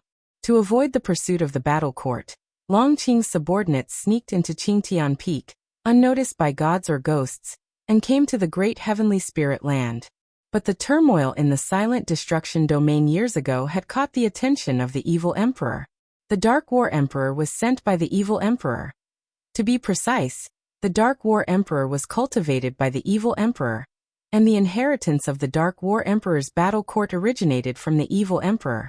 It was through the Dark War Emperor's reckless actions that the evil emperor speculated that Shangtian had reincarnated. To ascend beyond the nine-layered realm of the free immortal, one must undergo reincarnation tribulations. Only after 100 lifetimes is there a chance to strike at the Tao fruit realm. This is the reincarnation tribulation. In the memory of the evil emperor, he had been defeated by Shangtian and nearly perished. This was also why the evil emperor had previously dared not personally come to the great heavenly spirit land. The Dark War Emperor was merely one of his pawns, and not even the Holy Court's holy ministers knew there was someone behind the Dark War Emperor. Just the thought that Long Zhan's descendants were reduced only to Longqing made Guan feel a tinge of melancholy. Guan, however, was not afraid of an attack from the battle court, for from the evil emperor's memories, it was clear that stronger existences from the battle court could not reach this universe, and only the free immortal could. Therefore, the battle court had dispatched the evil emperor, but the specific reasons for that were unclear even to the evil emperor himself. The evil emperor had been in this universe for countless years. At that time, Long Qing's parents were still alive, and they had perished at his hands. After countless years, the bloodline of the dragon family in various universes had been exterminated, leaving only Long Qing. While the disciples were discussing the schemes of the evil emperor, Guan was silent. With a thought, the blood-red sky began to collapse silently. "Look at the sky quickly," someone exclaimed, causing others to look up. Seeing the sky twist, everyone panicked, not having time to think further, as the dizziness they felt before entering the Juyuan world re-emerged, causing them to promptly close their eyes. Unable to move or peek at their surroundings, this feeling made everyone's heart race. Only Guan kept his eyes open. Under his divine thought's impact, the Juyuan world began to collapse, and he divided its karmic forces into the power of rules, distributing it to everyone, bestowing them a fortune. Utilizing karmic causation, Guan sent everyone back to their respective places in the great heavenly spirit land. Meanwhile, the great cultivators in the universe saw a giant black orb begin to tremble and dissolve into black mist, making them even more nervous, fearing that something might have happened to their juniors inside. As the black mist dispersed, they sensed something and turned their heads, their faces revealing joy. They felt the presence of their juniors. No matter what the evil emperor had planned, at least their juniors were alive. The ancient immortal emperor and the saint ancestors furrowed their brows, exchanging glances, both seeing confusion in each other's eyes. What's happening? On the other side, Taitsong continent, supreme sex subsect. Yilan abruptly opened her eyes, saw Guan sitting across from her with eyes still firmly closed, breathed a sigh of relief, then looked around with a look of surprise on her face. Zhenqin then awoke, followed by Guan. "Are we back? Could it be that all the heavenly demons have been wiped out?" Zhenqin asked cautiously. Guan took a deep breath and said, "I'm not sure. Did you feel anything extra in your minds?" He had used the karmic power of the evil emperor to enhance the being's insight into the way of cause and effect, which had nothing to do with him, so he wasn't concerned that someone could infer anything about himself through this. Besides, his own method of divine thought naturally shielded him from karmic deductions. Yilan and Zhenqin nodded, then began to share their insights. It wasn't just them. All the beings who had returned from the Juyuan world were curious about the karma Tao they found in their minds. After a long discussion, Guan stood up and said, "I've been delayed long enough, I must go back." Yilan wanted to say something, but Guan turned and walked away, deeply concealing his abilities and his renown. "It's fine, we're back now, listen to the noises outside," Zhenqin comforted her, saying that with their level of cultivation, they could hear the sounds outside the estate, confirming that they were indeed back. Yilan frowned, worrying about being pulled into the Juyuan world again. Yet upon second thought, if that mysterious existence wanted to do so, what would be the point in releasing them? Having just returned to the Third Medicine Valley, Guan was stopped by an Xian and Long Qing, who excitedly spoke of their newfound enlightenments, drawing more and more people to gather around. Hearing about their half-day ordeal, the disciples were astonished. Long Qing looked toward Shinxinzi, who was approaching, and asked, "Master, what exactly is the Juyuan world?" Shinxinzi furrowed his brows. He was not chosen, and he replied, "I do not know either. Tell me in detail about your experiences." Long Qing nodded, and then began to recount to Shinxinzi about their journey to the Juyuan world. When he reached the part about battling the heavenly demons, he became visibly excited. While Long Qing captured everyone's attention, Guan slipped back into the house. With the fall of the great emperor of evil, this disaster brought by the heavenly demons seemed to be drawing to a close. There should be peace for a while, as long as the immortal dynasty and the holy court do not fight among themselves. Guan saw a large number of great cultivators returning to the outer heaven, and all the sects were inquiring about their disciples' experiences. It was unknown what changes this cycle of karma and fortune would bring to the great heavenly spirit land. The beings chosen for the Juyuan world were all geniuses, those with extraordinary chi fortune. In tens of thousands of years, they would be the ones dictating the fate of the great heavenly spirit land. Tens of thousands of years, It still seemed so distant. Guan, now 425 years old, felt such sentiments in his heart. Above the sea of clouds, a woman in yellow robes flew along. It was Jushi with the Tai Chu swallowing yuan body. She gazed at the majestic mountains towering into the clouds in the distance, a look of anticipation in her eyes. Mortal World Peak, I have finally arrived, Jushi murmured to herself. 50 years had passed since their journey to the Juyuan world. In those 50 years she traveled the world. Some years ago, when she heard that Mortal World Peak was recruiting mortal spirits, she decided to try her luck. Mortal World Peak was one of the top immortal sects in the world. If she could take root here, she would not need to wander anymore.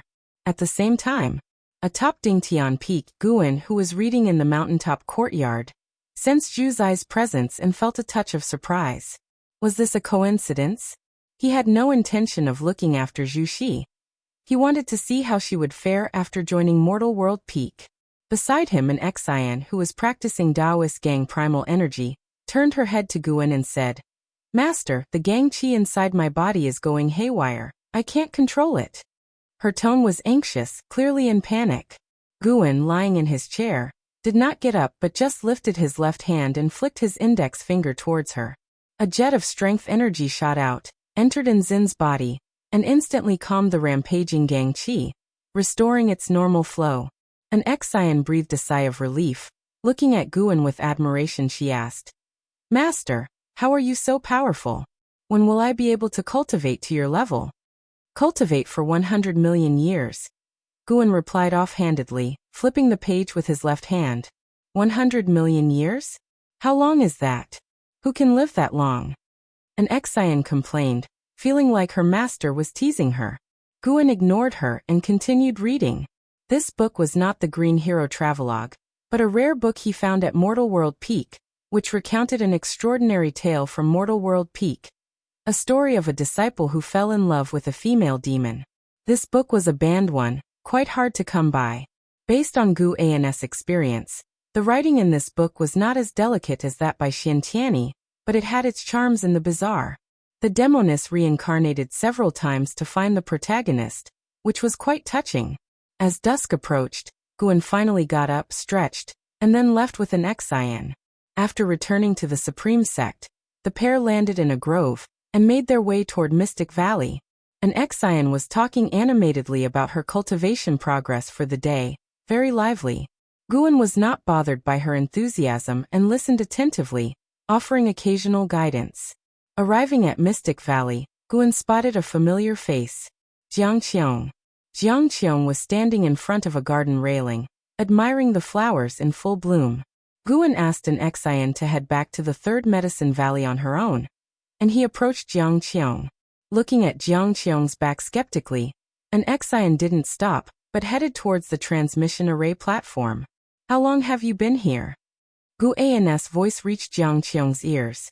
Without turning around, she focused on a flower and responded, "About 2 ancient hours, I'd say." Only when Guan came to her side did she turn to face him and size him up. "So many years have passed. How come you are still at the nascent soul realm? When I was in the Juyuan world, I felt your presence. You must have gained some opportunities," Jiang Qiong asked with a frown. Guan raised an eyebrow. "What realm are you in that you look down on the nascent soul realm?" Jiang Qiong huffed. "I am preparing to challenge the unification realm. I came to see you before attempting tribulation crossing."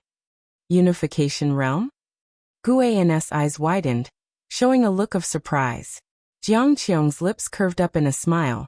"Unification realm, that's all. I actually find it rather slow. In today's world, what is the unification realm even worth?" Guan fell silent. Thinking she had demoralized him, Jiang Qiong changed the subject. "You should talk some sense into your disciple. That girl Zhenqin wants to take revenge on the ghost mother of Ephemera. If I hadn't intervened, she would have already died at the hands of the ghost mother." Chapter 374 The Book of the Reincarnation Path Emperor. Upon hearing Jiang Qiong's words, Guan frowned and then sighed. "How can I persuade you? It's true that Su Han was indeed forced to death by the ghost mother of Ephemera. That year, when Su Han was pursued and had no choice but to follow the ghost mother of Ephemera, She taught him the defying fate divine skill. Before his death, he transferred his cultivation level to Zhenqin, helping Zhenqin to be reborn. After so many years, Zhenqin always remembered the hatred in her heart. Guan had long severed the master-disciple relationship with Su Han, and had even saved him, owing Su Han nothing, so he did not plan to take revenge for Su Han. Moreover, the ghost mother of ephemera had already pledged allegiance to him. If not for his arrangement, how could the ghost mother of ephemera have helped Jiang Qiong establish the Juhua sect? Guan would not help Zhenqin kill the ghost mother of ephemera, but would ensure her survival. Perhaps it was unfair to the ghost mother of ephemera, but there was no helping it. In Gu An's heart, Zhenqin was definitely more important than the ghost mother of ephemera. Out of his first batch of Medicine Valley disciples, only Zhenqin was still alive, and since she was very filial to him, how could he not favor her? Jiang Qiong frowned and said, "The ghost mother of ephemera is now the deputy sect master of the Juhua sect. It's impossible for me to confront her." "There's no need. Everyone has their own grudges. Your protection of Zhenqin's life is enough. Thank you." Guan spoke earnestly, and then raised his hand to salute Jiang Qiong. Jiang Qiong snorted and said, "What thanks? Your business is my business. I quite like that girl Zhenqin too. Once I'm strong enough, I'll help her slaughter the ghost mother of ephemera." Guan was taken aback and asked, "Do you have a grudge against her?" "No grudge, but if I had to choose between you and her, I would definitely choose you. However, these are all things for later, once I have the ability." Jiang Qiong shook her head. Afterwards, she talked about the insights she gained in the Juyuan world.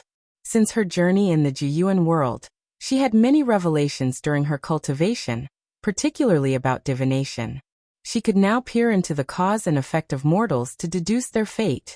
She was curious if Guan had gained anything. Guan replied that he had, but his fortunes were not as great as hers, which left her slightly disappointed. After night had fallen, Jiang Qiong took Guan to the 8 scenic caves. "Why insist on going to the 8 scenic caves? Just stay at my 3rd Medicine Valley. Now that you're a giant of the righteous path, having formed an alliance with Supreme Sect, they won't stop you from entering Supreme Sect." Walking through the forest, Guan couldn't help asking. Jiang Qiong, holding his right wrist, didn't look back and said, "The 8 scenic caves are our home." "What home? You want to live in a coffin?" Hearing Gu An's words, Jiang Qiong couldn't help but turn around and glare at him. In the end, Guan couldn't resist Jiang Qiong, and was pulled into the 8 scenic caves with her. It wasn't until noon the next day that Guan finally returned to the 3rd Medicine Valley. As he arrived at his own loft, Ji Xiaoyu stepped out of the door. 40 years ago, Ji Xiaoyu had returned. Her understanding of the way of cause and effect far surpassed that of an Xian, Long Qing, Yilan, and others. Guan could feel the force of cause and effect growing stronger within her. "Who did you fool around with last night?" Ji Xiaoyu stared at Guan, asking with a somewhat cold voice. Guan looked at her and replied, "With an old friend. When I knew her, you weren't even born yet. If not for her guidance, where would I be today?" His words were no joke. Jiang Qiong had taught him so much. Among them, the demon shadow divine skill was the most important. Under Gu An's enhancement, this skill could now isolate cause and effect. Reaching the immortal path realm, many would start to delve into divination techniques. And to rise to the carefree primordial immortal realm was to study the way of cause and effect. Without Jiang Qiong's demon shadow divine skill, perhaps Gu An's true cultivation level would have been discovered long ago. Hearing his words, Ji Xiaoyu's expression softened, and she was about to continue speaking but was preempted by him. "Focus on your immortal cultivation, and don't bother with the affairs of mortal romance." Having said that, Guan quickly ascended the stairs. Ji Xiaoyu watched him go up, her eyebrows tightly furrowed. As Guan entered the room, ready to close the door, Ji Xiaoyu appeared out of nowhere, pressing her hand against the door. "What are you doing?" Guan frowned at Ji Xiaoyu, a look of fear on his face. Ji Xiaoyu stepped forward expressionlessly, startling him into stepping back. Bang! After Ji Xiaoyu entered the room, the door closed heavily behind her. Guan kept retreating until he reached the table, looking at Ji Xiaoyu's expressionless face with trepidation. What did this woman want to do? Was she going to hit him, or was she trying to learn from Jiang Qiong? Just thinking about last night's chaos gave Guan a headache. Sigh. Why were so many women interested in him? Even if he refused, it wouldn't work. Ji Xiaoyu walked up to him and said, "Over these years, I've been delving into the way of cause and effect and have discovered that your disciple Longqing has extraordinary karma. Where exactly did you find him? Do you know his true identity?" Hearing this, Guan asked in astonishment, "Extraordinary karma? What do you mean? What's wrong with him? Could he be the reincarnation of a heavenly demon?" Ji Xiaoyu scrutinized Gu An's expression, feeling that he did not seem to be lying. Her expression softened as she said, "Whether he is a heavenly demon or not is yet to be determined. You keeping him by your side is sure to bring you disaster. Otherwise, hand him over to me, or let Shinxinzi take him to the Bittersea Buddha sect." "That doesn't seem right. He's grown up in the Third Medicine Valley since he was a child. How could I possibly drive him away?" Guan frowned. Ji Xiaoyu took a deep breath and said, "His lineage is not simple. I can feel that my primordial Taoist talisman is very wary of his karma and unwilling to intervene. I'm not joking. Don't you want to live in peace forever?" Guan thought to himself, "Of course his lineage isn't simple. He's my descendant from a past life." Guan asked, "Does that elder also know about this?" He was referring to the Sun and Moon Netherworld Emperor.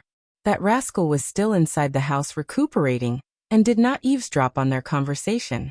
"Perhaps," Ji Xiaoyu replied, her face showing some impatience, unsure if it was because of Longqing or Jiang Qiong. Guan clenched the fate-determining pen in his hand, and, after hesitating for a moment, said, "No, I can't abandon him. He sees me as a father. How could I banish him? So what if there's a great karma? Maybe by the day I die, he will not have faced his karmic retribution yet." Looking at Gu An's determined face, Ji Xiaoyu felt frustrated. Why was this man so stubborn?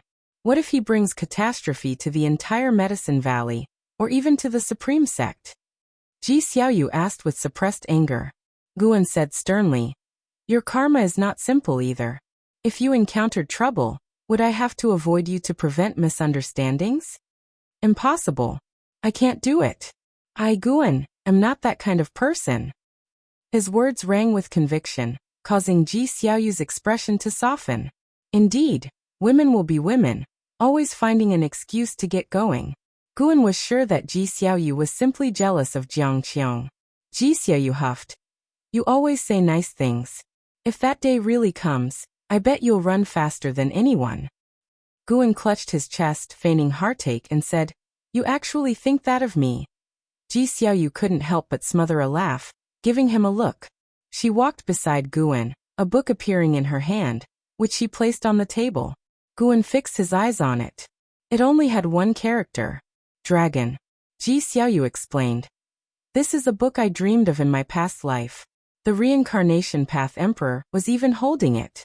It records the evolution of a family clan. You like this kind of book, don't you? Take a look, but do not spread it around." Guan couldn't help asking, "Dragon? It wouldn't be related to Longqing, would it?" Ji Xiaoyu did not elaborate and turned to leave. When she closed the door this time, she wasn't as forceful, gently shutting it. Chapter 375, Reincarnation. The mysterious senior brother Ji Xiaoyu left, and Guan sat down, picked up the book she had left behind, and began to read. Soon he became immersed in it. This book mainly recorded the legend of Long Xian, the old ancestor of the dragon family, who was known as the Dragon Emperor, the strongest in the universe. He established the battle court, swept through great heaven and earth, and traversed reincarnation. There was no mention of Long Zhan in the book, as if Long Xian was the primordial ancestor of the dragon family. Starting from Long Xian, generation by generation, the dragon family produced many glorious individuals. One of the masters of the Reincarnation Path Emperor was from the dragon family, which was also the origin of Ji family's heavenly dragon demon-suppressing form. In the end, during its prime, the dragon family encountered oppression from a mysterious existence. The book speculated it might be a curse, or maybe a punishment from heavenly Tao because the dragon family acted recklessly and arrogantly in their strength. They had merits, but also sins. The dragon family declined rapidly, the clan dissolved, and the descendants fled to different universes. From the establishment of the dragon family, to their prosperity, and then to their downfall, the story was poignant and stirring, leaving an endless aftertaste.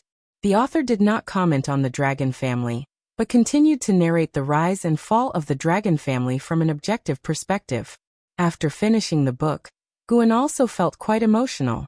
Before Long Xian, the dragon family had also experienced such cycles of reincarnation under the leadership of Long Zhan. From the content of the book, Long Xian re-established the dragon family and rebuilt the battle court after Long Zhan's death.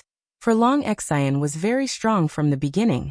Guan thought of the last meeting between Long Zhan and Long Xian, where the father and son parted ways. Long Xian did not understand Long Zhan's actions, but in the end, Long Xian chose to inherit Long Zhan's legacy and re-establish the dragon family and the battle court, which made him feel the longing Long Xian had for Long Zhan. Eons passed, and whether it was Long Xian or the dragon family, all had become a thing of the past and were being erased. On the path of immortal cultivation, how high must one reach to truly achieve immortality? To exist eternally? Guan turned his head to look out the window at the sky, his thoughts drifting. It wasn't until the evening that he put the book away, and then got up to go downstairs. Just as he went downstairs, he heard Long Qing shouting at a distance. That kid was over 100 years old, yet still acted like a child. Guan smiled and then approached the blood prison great saint, letting him carry him to patrol the third medicine valley. Master, that kid Long Qing is becoming more and more presumptuous. Can you raise my cultivation level? Otherwise, I'll be bullied to death by him.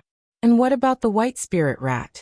That fat rat is getting faster and faster, but its cultivation level hasn't improved much, and it can't even speak human words.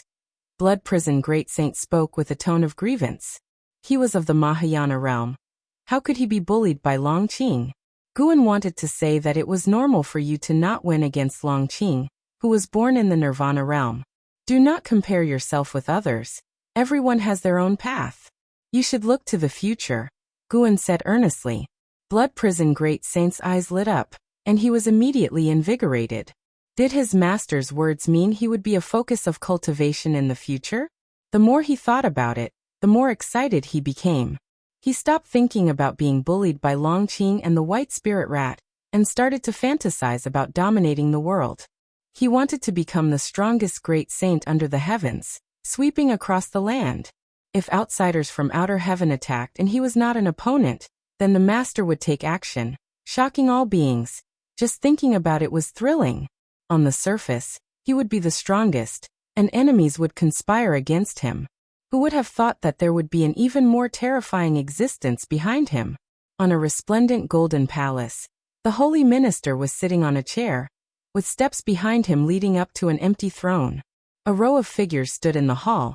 Among them was the Candle World Saint King, who had once been responsible for negotiating with the Dark Battle Emperor. Yang Jian stood beside the Candle World Saint King, dressed in silver battle armor, with a three-pointed two-bladed knife floating behind him. Even though his realm was not as high as those around him, his aura was substantial. All the figures in the hall were holy kings of the holy court, and they were not too restrained in front of the holy minister. The holy minister's gaze swept over the 17 holy kings, paused on Yang Jian for 2 breaths, and then moved away. Ladies and gentlemen, I'm sure you haven't forgotten the calamity of the heavenly demon from 50 years ago. The holy minister said nonchalantly. A burly holy king immediately replied, "It wasn't long ago. How could we forget? Whatever it is, holy minister, just give the order." His Majesty once said, in his absence, we were to listen to you. The other holy kings voiced their concurrence. Yang Jian remained silent, but his gaze was on the holy minister. The holy minister showed a smile and said, "That chaos was certainly just a precursor. Yuanqiu ancestor from the immortal dynasty opened the reincarnation vortex, which still hangs high in the sky. I wish to dispatch you into the vortex to find His Majesty. Who knows what year you will return when you leave? Take time to consider it." Upon hearing these words, the holy king's expressions shifted slightly. That reincarnation vortex was not under the control of the holy court. and no one knew what lay within. The hall fell silent, with no one immediately agreeing. The holy minister was not in a hurry, patiently waiting. He raised his right hand, and a golden light orb condensed in his palm. He stared at the golden orb, as if peeking into something. "I will go." A voice rang out, not loud but firm in tone, causing the holy kings to turn their heads to look. The speaker was Yang Jian. A holy king taunted. "That makes sense, the Candle World Saint King just went through reincarnation. Who could be more suitable?" The Candle World Saint King glanced at Yang Jian, deep in thought. The holy minister, still staring at the golden light orb in his hand, asked indifferently, "Anyone else?" "I will go," the Candle World Saint King said. These holy kings were astonished, having not expected him to agree. It wasn't his usual style of conduct. Yang Jian also glanced at the Candle World Saint King. The holy minister nodded and continued waiting. Realizing the holy minister was still waiting, the holy kings sensed something and their faces turned unsightly. One of the holy kings asked, "Holy minister, must we agree? It's entirely voluntary." The words of the holy minister allowed the holy kings to breathe a sigh of relief, but then the holy minister's voice rose again. "I assume you are all voluntarily going? I haven't misjudged you, have I?" The holy kings were shocked and looked at the holy minister in disbelief. As for Yang Jian, his expression remained calm, as if he had already foreseen this turn of events. The holy minister raised his right hand, and the golden orb in his hand burst into a dazzling light, making his expression seem even colder. "You must go to reincarnation. For you, it is an opportunity, your chance to strike at higher realms. Of course, the premise is that you survive. In reincarnation, there are countless great powers experiencing reincarnation tribulations. Act with extra caution, and do not disturb those unrelated to the holy court." The holy ministers in different tones set this matter in stone, leaving the holy kings' faces extremely unsightly. In the depths of autumn, inside the mansion courtyard, Guan was drinking wine, while Xiaochuan swept the grounds nearby. With so many servants in the house, and you being able to cast spells, why bother to sweep the grounds yourself? Guan asked, his divine thought gazing skyward. He saw 17 figures from the holy court flying toward the reincarnation vortex, among them Yang Jian. These people threw themselves into the reincarnation vortex without hesitation, and immediately after, their presences completely vanished, which piqued Guan's interest in the reincarnation vortex. What exactly is reincarnation like inside there? As Xiaochuan swept, he laughed and said, "Isn't this just a habit I've picked up?" "It's what you taught me, brother." Guan turned to Xiaochuan and asked, "Have you not cultivated these years?" Xiaochuan's cultivation level had stagnated for decades, and his lifespan had shown no sign of increasing. Old age makes it hard to persist. Besides, my children and grandchildren often bring me troublesome matters, Xiaochuan said with a shake of his head and a wry smile. He added, "I'm 472 years old this year. I'm content. I never imagined I would live for so many years." He began to recount tales from his childhood. Each time Guan visited, Xiaochuan would reminisce about the past. On this occasion, however, Guan wasn't listening attentively, his thoughts were wandering. Seeing Yang Jian and the others enter reincarnation, a bold idea suddenly came to him. If he sealed Xiaochuan's memories and then implanted a destruction Dao seal into his body, no matter what kind of reincarnation he underwent, Guan would be able to find him. When the time came, he could help him recover his memories. Wouldn't they be able to reunite? He had tried his best to impart the traditions of immortal cultivation to Xiaochuan, but alas, Xiaochuan's maximum lifespan still increased very slowly. Even though he could elevate Xiaochuan's cultivation level, it didn't affect his maximum lifespan. The higher he reached in realm, the more acutely Guan felt the terrifying decree of the ineffable destiny. "Xiaochuan, if there is an afterlife, would you still want me to find you?" Guan suddenly asked.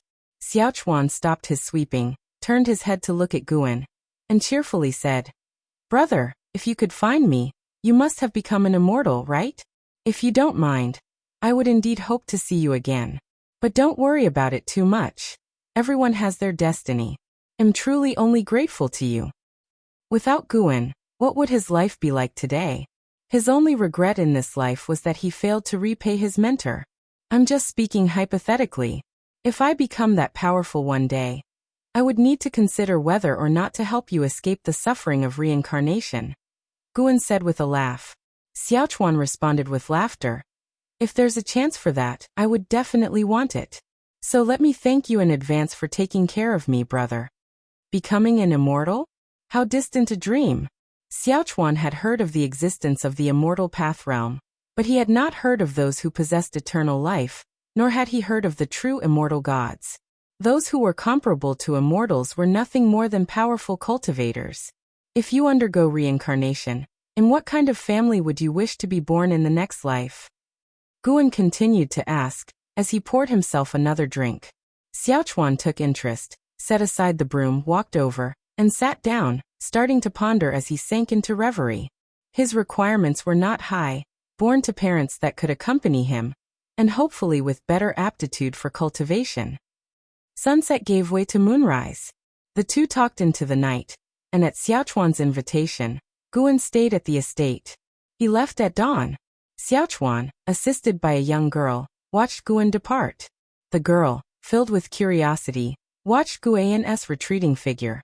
She turned her head to Xiaochuan and asked, "Great-grandfather, who exactly is he? Is he really your mentor? He looks so young." Xiaochuan stroked his beard and laughed. "Yes, he's my mentor. But as to who he really is, I'm not sure myself. My mentor is very mysterious, maybe." The girl pressed, "Maybe what?" Xiaochuan shook his head and walked away. As Guan disappeared at the end of the street, the girl hurriedly followed her great-grandfather, pressing him with questions. Chapter 376. The Smallness of Heaven and Earth Noon. Tianya Valley. Guan rode upon the blood prison Great Saint toward the mouth of the valley, with an Exian following close by. This was not the first time Guan had brought an Exian to Tianya Valley, but every time she came, she was very happy, primarily because the three monkey demons of Tianya Valley had a good relationship with her, and she had specially brought along many pastries. From a distance, Luo Hun caught sight of Guan, and a smile spread across his face as he went to greet him. "Guan, His Majesty brought someone back with him. Someone who came especially to find you. Guess who it is?" Luo Hun arrived beside the blood prison Great Saint and asked with a smile. Guan already knew of the person's arrival, but since the other party practiced a certain energy-concealing sorcery, he did not want to point it out directly, so he asked with a puzzled look, "Who? Am I familiar with them?" Luo Hun smiled mysteriously and said, "Since you can't guess, let's go have a look." Guan nodded. With Luo Hun leading the way, they made their way to a courtyard. Before even entering the courtyard, Guan heard the laughter of Li Xiandao. As soon as the blood prison Great Saint stepped into the courtyard, Guan's gaze fell on the person beside Li Xiandao. Wuxin Void Crossing Realm, 3rd layer 469/1800/4200. After many years apart, Wuxin had reached the Void Crossing Realm. Such progress at his age could indeed be considered incredibly swift. The current Wuxin still looked like a monk, but he was not wearing a kasaya. Instead, he donned a brocaded robe that restrained his body, and there was a certain commanding presence about him that the young monk of the past didn't possess. Upon seeing Guan, Wuxin's face showed excitement. He stood up, somewhat at a loss for what to do. Guan dismounted and approached the table to salute Li Xiandao, followed by an Exian, whose eyes were filled with curiosity. "Senior brother, Wuxin looked at Guan, suddenly at a loss for words. Guan looked at him, eyes widening in astonishment as he asked, "You're Wuxin?" Wuxin hurriedly nodded. Just as he was about to say something, Li Xiandao interrupted with a smile. "Let's sit down and talk." He motioned to an Exian with his hand, indicating for her to sit down as well. Luo Hun didn't stay in the courtyard, leading the blood prison Great Saint away to not disturb the four of them. "I really didn't recognize you just now. You've changed so much. How have these years treated you? I heard before that you've achieved miracle after miracle under His Majesty's command." Guan asked warmly, easing Wuxin's awkwardness as the master and disciple caught up with each other. Wuxin was originally a spy planted by the Thousand Autumn Pavilion inside the Supreme Sect, the Taoist expansion skill, the precursor to the primordial reincarnation skill, was transmitted to Guan by him. Centuries had gone by, and with the power of the Taoist expansion skill, Wuxin's maximum lifespan had reached 4,200 years. It seemed that Wuxin's own talent was not lacking, but it was only because he practiced the Taoist expansion skill that it had not been revealed. In the past, the Taitsong continent was so backward that even the mystic heart realm was rarely seen. The fact that Wuxin encountered an immortal-seeking Taoist of the Nirvana realm at a young age proved his exceptional chi fortune.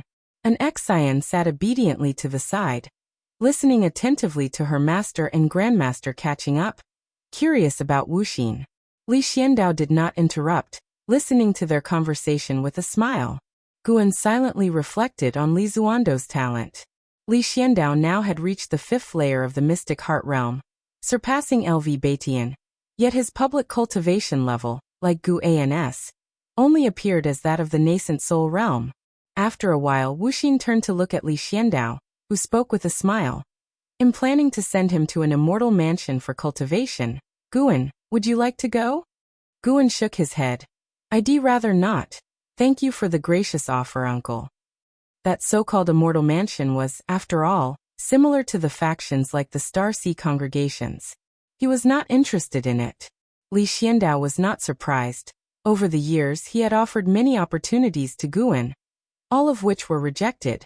He understood that this young man had no desire to seek immortality. "Senior brother, let's go together, it's a rare opportunity. Now that I've achieved the cultivation level of the void-crossing realm, I can surely protect you," Wuxin urged. An Xian wanted to laugh upon hearing this. Was the void-crossing realm really that strong? She did not show it on her face, as Guan had reminded her many times to control her facial expressions. Guan laughed. "I really don't want to go. I'm quite comfortable now. Going to the immortal mansion would surely be stressful, and it's not certain that I would undergo a transformation. You go ahead. I'll be here waiting for you to tell me about your experiences in the immortal mansion when you return." Despite Wuxin's continued persuasion, it was to no avail. No matter how much he insisted, Guan remained unmoved. "If you don't want to go, then don't. It's fine, staying in the Supreme Sect also offers plenty of opportunities," Li Xiandao said, putting an end to Wuxin's urging. Li Xiandao then looked at Guan and asked, "Guan, what do you think the Taitsong dynasty should do next for its development?" Guan asked in surprise. "Isn't everything fine now? Why do you ask?" Li Xiandao shook his head. "It only seems fine on the surface. The internal class structure is solidifying. Life may be better than before, but the opportunities for commoners to knock on the doors of the immortal sects have not increased." Guan fell silent. Each year, the number of cultivators in the immortal cultivation world grows, but the vast majority are from families of cultivators. It's highly likely that a farmer's offspring will remain a farmer. Wuxin also fell into deep thought. As he served Li Xiandao, he saw even more issues. The current families were able to establish contacts overseas, and through various means such as intermarriage, sworn brotherhood, and exchange of interests, they were quickly growing stronger with unfathomable depths, making it difficult for Li Xiandao to suppress them. Who knows how powerful the entities backing those families could be? "I do admire the immortal dynasty. If only all of the Taitsong dynasty's citizens could become immortals, that would be wonderful. I wonder if I'll live to see that day," Li Xiandao said cheerfully. He was just being precautious. For now, his imperial power was quite stable. Guan continued the conversation. "If that day really comes, who knows how long it will take?" His tone was filled with emotion. He began to talk with Li Xiandao about the future visions, while Wuxin occasionally interjected, and an Xian listened throughout. Gradually, the topic shifted to Li Ya. After discussing Li Ya for a while, Li Xiandao asked, "What about Yang Jian? It's been a while since we've seen him. Ling Tian often talks to me about him. I'm not sure where he's gone, but with his talent he probably won't encounter any trouble," Guan said, shaking his head. Wuxin asked curiously, "Brother, I heard from His Majesty that Yang Jian's talent is no less than in-house." Guan smiled and said, "I'm not sure about that. They are both stronger than me anyway. You can ask an Xian. She grew up with an Hao." As he spoke, he gestured towards an Xian beside him, which made Wuxin take a new look at her. Could it be that this woman had such a connection? An Xian hurriedly said, I'm not in a position to judge, but my brother once said he looks forward to a battle with Yang Jian. Wuxin sighed. My cultivation speed is considered fast, but compared to those favored by heaven, it's still far behind. I wonder what their cultivation levels are now. Li Xiandao looked at an Xian, then glanced at Guan, contemplative. The four of them chatted for an ancient hour before Guan, accompanied by an Xian, stood up to pick herbs. Once they finished, they said their farewells and left. Wuxin watched Guan's retreating back, his eyes brimming with melancholy. Li Xiandao smiled and asked, What's the matter? Do you feel the relationship has become distant? Wuxin replied, A little, but it's more about regret. With brother's temperament, I'm afraid he won't rise to become an immortal, alas. In years past, Guan had seemed so formidable in his eyes. Now he himself had a cultivation level of the void-crossing realm, while Guan had only reached the nascent soul realm, which left a bitter taste in his mouth. He wished for his brother's cultivation level to always be higher than his, so that they could travel the path of immortal cultivation together. How many years could one live in the nascent soul realm? Don't underestimate him. Perhaps he's hiding something, Li Xiandao said with a meaningful tone. Wuxin, surprised, asked, Hiding? What do you mean? Li Xiandao said slowly. The last time I saw an Xian was 20 years ago. In these 20 years, her cultivation has increased very slowly, but my intuition tells me that her progress has been significant. Perhaps they are also practicing your Taoist expansion skill. But the Taoist expansion skill can only lift restrictions once in a lifetime. If brother has reached the nascent soul realm, it must mean he has already lifted his restriction. Wuxin frowned.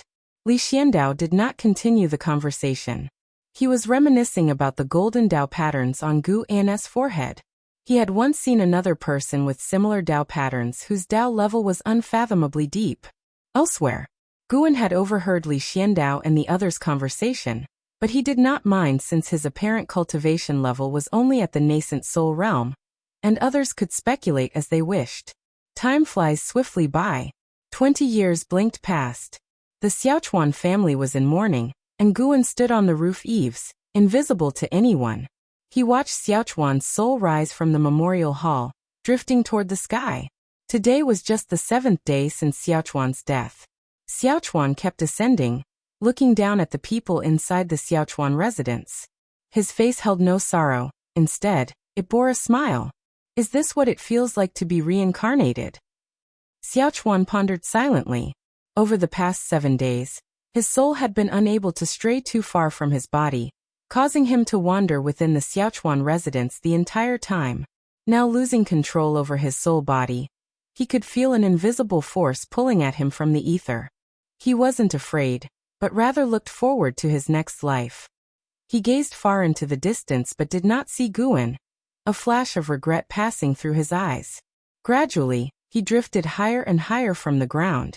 Once he could see the entire Taitsong continent, he saw countless other souls rising alongside him. A spectacular scene that broadened his horizons. So the Taitsong continent is this tiny. I wonder where the supreme sect is located. Xiaochuan muttered to himself. From his current vantage point, the Taitsong continent was just a small piece of land in the boundless ocean, insignificant. What, you still wish to visit the supreme sect once? A voice entered Xiaochuan's ear. Xiaochuan's eyes widened as he instinctively turned to look, his expression turning to astonishment. There was Guan, appearing beside him and ascending alongside. Brother, you. Xiaochuan started in shock, unable to complete his sentence. Guan turned to him and asked, Now, do you have any regrets about not striving harder in cultivation before? After hearing this, Xiaochuan calmed down and smiled. Regrets? Seeing this scene sooner has only shown me how minute I really am. He looked at Guan, hesitated for a moment, and then asked, Brother, what is your relationship with Sword Venerable Fudao? Could it be that you are Sword Venerable Fudao? In Xiaochuan's eyes, Guan seemed so mystical at that moment. With golden Dao patterns on his forehead flickering like flames, and the immortal king crown shining peculiarly, making Guan look akin to an immortal lord descending. Chapter 377. promise of the next life. Facing Xiaochuan's questioning, Guan counter-questioned, "Is this matter very important to you?" Xiaochuan caught the implied meaning in Guan's words and lamented, "Yes, it's no longer important. In fact, 300 years ago, I felt my life was drawing close to its end. Over the years, I have often fallen into an indescribable state of sudden enlightenment. It must have been you, elder brother, secretly helping me." "Thank you, elder brother." He looked at Guan, his expression solemn. Guan's mouth twitched upwards as he asked, "Just verbal thanks?" Xiaochuan replied helplessly, "That's all I can do. What else could I do for you now? If elder brother needs my soul, just take it." Guan glanced at him and said dryly, making it sound like elder brother is some demon cultivator. Wasn't Sword Venerable Fudao initially considered a demon cultivator? "Coincidentally, I do have a soul device here. I could use you as the main soul, condemning you to never transcend." Sure, I would love that."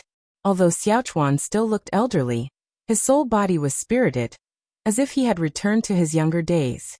The two bickered in this way as they drew closer to the reincarnation vortex. The reason Xiaochuan could see Guan was because Guan had utilized the power of cause and effect. Even a free immortal could not see Guan if they were here. After a long time, Xiaochuan looked up at the imposing reincarnation vortex and curiously asked, "Does entering there mean I will be reincarnated?" "Yes, that's correct. I can only escort you here," Guan replied softly, also looking up. Xiaochuan turned to Guan and said, "Elder brother, go back now. I'm already satisfied that you could escort me here." Guan gazed at him and with a smile said, "We'll meet in the next life." "The next life?" Xiaochuan blinked his eyes. He didn't question Guan's words but internally marveled. How profound must Sword Venerable Fudao's Tao be to see through reincarnation? After pondering for a moment, he said, "If I remain mediocre in my next life, elder brother, don't find me. Let me lead an ordinary life. However, if one day I possess exceptional cultivation talents, then come find me and I'll still manage Medicine Valley for you." Guan smiled and nodded, then raised his right hand and pointed two fingers towards Xiaochuan.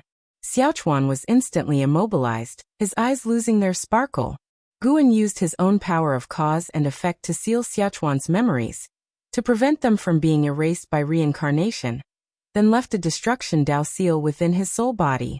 The Destruction Tao seal would leave an eternal mark, making it easier for Guan to find Xiaochuan's reincarnated body later. Having done all this, Guan paused and watched as Xiaochuan headed towards the reincarnation vortex. He also had a basic understanding of the reincarnation rules. Longzhan's Heavenly Dragon reincarnation dharma touched upon these rules, but it mainly relied on establishing connections through cause and effect with past lives. He still couldn't fathom the essence of reincarnation. In the divine origin Great Heaven and Earth, there also wasn't a complete order of reincarnation. After death, a soul would ascend and fly to outer heaven, being devoured by reincarnation rules at a certain height, disappearing without a trace. How one naturally reincarnated was unknown to anyone and was difficult to trace.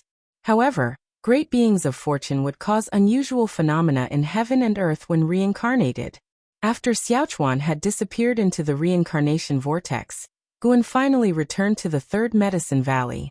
Several days later, near midday, as Guan was reading a book inside his house, an excian came to find him. "Master, Uncle Xiaochuan has passed away. He didn't want to trouble you, so he had his descendants deliver this letter later." An excian handed over a letter to Guan while carefully observing his expression. In front of an excian, Guan did not need to pretend. He took the letter directly and opened it to read. The content of the letter wasn't much different from what Xiaochuan had said before he entered reincarnation, but after reading it, Guan still felt somewhat melancholic. He had tried his best to help Xiaochuan, but unfortunately, Xiaochuan did not possess the fighting spirit like Yilan, Zhenqin, or an excian. To put it accurately, Xiaochuan's talents were inferior and no different from most ordinary people, which was why it was hard for him to maintain his drive. Guan, however, wasn't too saddened. After learning about the existence of reincarnation tribulation, his aversion to reincarnation wasn't as strong. When cultivators reached the free immortal realm, they ultimately had to face reincarnation. Not everyone could break through by evolving their lifespan like Guan, and he couldn't use his lifespan to help others skip their reincarnation tribulation. He was curious about reincarnation tribulation, wondering if it only counted after reaching the free immortal realm, or if previous reincarnations counted as well. It was said that reincarnation tribulation had no pattern. Reincarnation might not necessarily occur in the current era or world, which was why it was hard to trace Shangshan's whereabouts. Guan put the letter down and looked at an Exian asking, "Is there anything else?" An Exian inquired, "Master, are you doing all right?" Guan smiled and said, "What, do I really need to drown my sorrows in alcohol? Hurry back to your cultivation. I don't want to receive your last letter." Hearing this, an Exian stuck out her tongue and immediately bowed to take her leave. Guan thought for a moment, stood up, and walked over to a bookshelf to take down a brocade box, placing Xiaochuan's last letter inside it. Xiaochuan's death hadn't affected Gu An's life, even though his descendants were still in the Third Medicine Valley. His descendants weren't too saddened. After all, there was a vast generational gap. As autumn gave way to winter, the temperature between heaven and earth began to drop. On this day, Guan had finished picking the most recently matured medicinal herbs in the Third Medicine Valley. He was in good spirits. Nowadays, his average annual lifespan income exceeded 3,500,000 years. He wasn't in a hurry to unlock the feature associated with a 10 billion year lifespan. He wouldn't wait anymore if his lifespan was sufficient for a breakthrough later. After all, the figure of 10 billion was really massive. He surely couldn't start stealing medicinal herbs again, could he? Returning under the attic, Guan gave a few instructions to his disciple before heading towards the chess area. More and more people were taking up chess. And as the birthplace of chess and Go, the Third Medicine Valley naturally attracted many enthusiasts. Playing chess in the Third Medicine Valley always felt special for cultivators. At this moment, Nine-Fingered Divine Lord was demolishing opponents left and right. Guan approached from the back of the crowd and watched from a distance. His attention was drawn to a man nearby. The man, who had only reached the nascent soul realm, wore a blue Taoist robe and was not particularly handsome. Zhangshi, nascent soul realm level 3681/1100/1800. His maximum lifespan wasn't high, yet for some reason, Guan was inexplicably drawn to him from the first glance. Zhangshi felt Gu An's gaze and turned his head, nodding slightly. Guan approached and asked with a smile, "Taoist friend, you seem unfamiliar. Is this your first time here?" Zhangshi answered, "I just arrived at Supreme Sect a few days ago. I came specifically for Go. This trip was worthwhile. The level of skill here is very high." While speaking, he turned his head to look forward fervently and said, "I estimate I only have a 30% chance of winning against this senior." His gaze was fixed on Nine-Fingered Divine Lord, and his words irritated Nine-Fingered Divine Lord.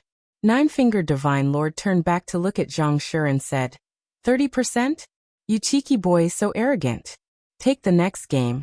I'll make sure you don't leave a single piece on the board." Faced with the challenge from Nine-Fingered Divine Lord, Zhangshi was not intimidated, but instead showed an eager expression. Guan watched Zhangshi fervently, seemingly deep in thought, his eyes revealing a hint of fascination. Chapter 378.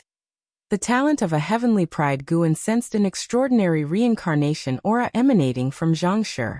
He speculated that Zhangshi had reincarnated, and wasn't just any ordinary reincarnation, but bore some similarity to Ji Xiaoyu. Could it be that Zhangshi was a great power currently undergoing a reincarnation tribulation? Guan pondered this in his mind but did not continuously stare at Zhangshi. After a while, the Nine-Fingered Divine Lord successfully defeated his opponent, and immediately waved to Zhangshi. This fellow actually claimed to have a 30% chance of winning against him. To him, this was an outright provocation. A nascent soul realm cultivator daring to fantasize about winning against him? Did he think he was Guan? Under the encouragement of a group of cultivators, Zhangshi walked to the chess table, sat down, and started to play chess with the Nine-Fingered Divine Lord, who allowed him the first move. A fierce battle thus began. Guan watched for a while before moving to the side to find others to play chess with. Whether Zhangshi could win against the Nine-Fingered Divine Lord or not, Guan didn't care. He just wanted to relax for a while. Half an hour later, Guan had won 2 consecutive games of chess and stood up to leave. Zhang Shi and the 9-fingered Divine Lord were still playing. At that moment, Zhang Shi furrowed his eyebrows, hesitating over his moves, while the 9-fingered Divine Lord wore a smug smile, mockingly criticizing his slow play, accusing him of trying to wear out his opponent. Guan smiled and walked toward the distant mystic pure tree. The white spirit rat was napping under the tree, while an Xian was practicing qi absorption cultivation. This tree had become their fixed cultivation spot, which other disciples couldn't enjoy unless they performed exceptionally well. Approximately 30 minutes passed. Zhang Shi put down his chess piece and said, "I lost." The 9-fingered Divine Lord, smiling smugly, said, "To beat me, you'd need another 100,000 years." Zhang Shi stood up, bowed to him, and then took his leave. Losing interest, the 9-fingered Divine Lord stood up, making room for others. The audience wasn't too shocked. After all, the 9-fingered Divine Lord was the second-best chess player in the Medicine Valley, second only to the founder. Guan Zhang Shi began wandering around the valley, moving along the wooden railing, admiring the orderly, splendid medicine gardens. A figure brushed past him, causing a slight change in his expression. He turned his head to look. Longqing was walking briskly toward Shinxinzi, not noticing him. "This aura, the Dragon Clan," Zhang Shi murmured softly, though his voice was quite faint. Guan, who was nearby playing with the white spirit rat, heard it. Guan kept his composure, but his curiosity about Zhang Shi's true identity grew. Zhang Shi watched Longqing leave. He did not linger for too long, but chose to continue his stroll. Gradually he passed by the venerable pavilion of Guan. The door opened, and a figure suddenly blocked his path. Sun and Moon Netherworld Emperor. Seeing the suddenly appearing Sun and Moon Netherworld Emperor, Zhang Shi was not frightened but instead studied him. With a cold expression on his face and a shift in his divine thought, the Sun and Moon Netherworld Emperor formed a barrier around them, ensuring no one but Guan could hear their conversation. "Who are you?" the Sun and Moon Netherworld Emperor asked sternly. Smiling, Zhang Shi responded, "Sun and Moon Netherworld Emperor, since you are here, I presume one of the Yin-Yang 4 Emperors, the Reincarnation Path Emperor, has also reincarnated here?" As soon as these words were spoken, a murderous intent flashed in the eyes of the Sun and Moon Netherworld Emperor. Zhang Shi continued, "There's no need to be tense. The Reincarnation Path Emperor's undergoing of the Reincarnation Tribulation is already public knowledge, and the Holy Court will not intervene." Hearing this, the Sun and Moon Netherworld Emperor's expression softened. He inhaled deeply and asked, "May I know the elder's name?" Shaking his head, Zhang Shi replied, "I will not tell you my background to avoid bringing trouble to you and the Reincarnation Path Emperor. Today, I came here merely for chess." The Sun and Moon Netherworld Emperor fell silent for a moment, then stepped aside, no longer blocking Zhang Shi. Zhang Shi stepped forward, walking past him. "The chief fortune of this Medicine Valley is on the verge of erupting. Tell the Reincarnation Path Emperor, since he has entered the Reincarnation Tribulation, not to cling to the mortal dust, as the biggest taboo in the Reincarnation Tribulation is trying to be a savior." Leaving these words behind, Zhang Shi walked away without turning back. Guan, hearing this, reduced his interest in Zhang Shi by a notch. Zhang Shi actually mistook Ji Xiaoyu for Sword Venerable Fudao. The Sun and Moon Netherworld Emperor didn't argue for Ji Xiaoyu and quickly disappeared from the spot. In the time that followed, Zhang Shi toured the Third Medicine Valley, and then flew toward the outer gate city. Seeing that Zhang Shi had no intention of causing trouble, Guan stopped paying attention to him. Most days in the Third Medicine Valley were uneventful. Occasionally encountering a being of extraordinary origin was just a minor episode in Guan's life. 12 years later, boom! A figure descended from the sky, crashing into the forest, creating a terrifying wind that uprooted several trees, sending grass and debris flying. Dressed in white, an Xian landed on a tree trunk. She held a treasure sword, looking up with furrowed brows, her hand trembling as she gripped the sword. In the distance, the blood prison great saint crawled on the cliff, enduring the fierce wind, his gaze fixed on a distant battle. Guan stood in the air, holding the Qinghong sword, looking down at an Xian with a smile. Is this all you've got? On hearing this, a cold light flashed in Nzin's eyes. She took a step forth, appearing behind Guan like a blink, her treasure sword cleaving horizontally, the strong sword intent materializing tangibly. Guan drew his sword with a backhanded grip, blocking Nzin's sword intent and following the blade's direction, scattering the distant sea of clouds. Seeing that an Xian, from the 9th level of the divinity transformation realm, could manifest such sword intent, Guan was secretly pleased. The girl had cultivated diligently and it was not in vain. Just her sword intent alone was comparable to the void-crossing realm. Combined with her stepping path of Aegis step, her strength far surpassed the divinity transformation realm, and she was starting to show the makings of a prodigy. When an Xian found that her sword intent couldn't shake Guan, she stepped again and appeared above the forest several kilometers away, her treasure sword no longer in hand. Her eyes narrowed and she pointed at Guan with her right hand's finger, turned into a sword. Boom! A dominant, vast sword intent descended from the sky. Guan looked up and saw a beam of light that seemed to slash down from outer heaven. The beam erupted with sword chi, forming a brilliant sword shadow 100 meters long. It was a magnificent sight. Guan's lips curved up. The girl had finally mastered it. His repeated preachings over the years were not in vain. The brilliant sword shadow fell with incredible speed, engulfing Guan's figure, and then crashing into the mountains and rivers. The ground shook, clouds of dust rose rapidly, and fierce winds ravaged everything in all directions. It was like the apocalypse, shaking the entire vast island. Blood Prison Great Saint watched, his heart secretly startled. He too recognized that Nzin's sword intent had surpassed the divinity transformation realm. The master had really raised this girl well. In that moment, Blood Prison Great Saint became even more convinced that the ancient treasure body possessed by Yang Jian was bestowed by his master. An Xian gasped for breath, the winds tossing her hair. She kept her gaze fixed ahead, not believing her swordsmanship could hurt her mentor. She was on the alert for her mentor's sudden reappearance. Snap! Suddenly, a hand landed on Nzin's shoulder, making her heart leap and her formidable presence scatter. Guan withdrew his hand and smiled. Not bad. Today's performance finally satisfied me. You are worthy to chase after Hauer and Jianer.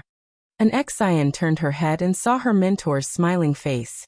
Suppressing her palpitations, she forced a smile and said, It's all thanks to your excellent teaching, mentor. They never received such devoted guidance from you. She suddenly remembered a legend from the Supreme Sect. It was said that before Sword Venerable Fudao killed someone, he liked to pat their shoulder. She had thought it a mere rumor before, but now it seemed otherwise. Too terrifying. Just being patted like that made her feel suffocated. The terror of feeling her soul scatter was beyond comparison. Guan sheathed the Qinghong sword and turned to an Xian saying, You lack a suitable sword, but I will not help you find one. Use your sword intent to temper your own sword. An Xian wiped the sweat from her forehead and asked, Sword intent can also temper a sword? Of course. When you become powerful enough, your sword can become an Immortal Path Supreme Treasure. Immortal Path Supreme Treasure? Nzin's eyes lit up, her breathing became hurried. With the Taitsong continent gradually catching up to the immortal cultivation world, the strength of Immortal Path Supreme Treasures sank deep into people's hearts. Such treasures were considered church treasures even overseas, and Li Ya's divine exotic city possessed only a pseudo-Immortal Path Supreme Treasure. Thinking about one day tempering her own Immortal Path Supreme Treasure, an Xian felt extremely excited. What level of Tao would she have then? She began to look forward to that day. What would Enhao's reaction be when he saw her then? Let's go, it's time to head home. Guan flew toward Blood Prison Great Saint, and an Xian hurriedly followed. Mentor, you know so much about Immortal Path Supreme Treasures. You couldn't be the legendary Immortal King, could you? At least you're at the same realm as the Immortal King. I guess you are at least at the 7th layer of Immortal Tao, no, the 8th. An Xian excitedly asked. The existence of the 9 heavens of Immortal Path had also been known in the continent's immortal cultivation world. She had heard that the most powerful individuals had only reached the 4th layer of Immortal Tao.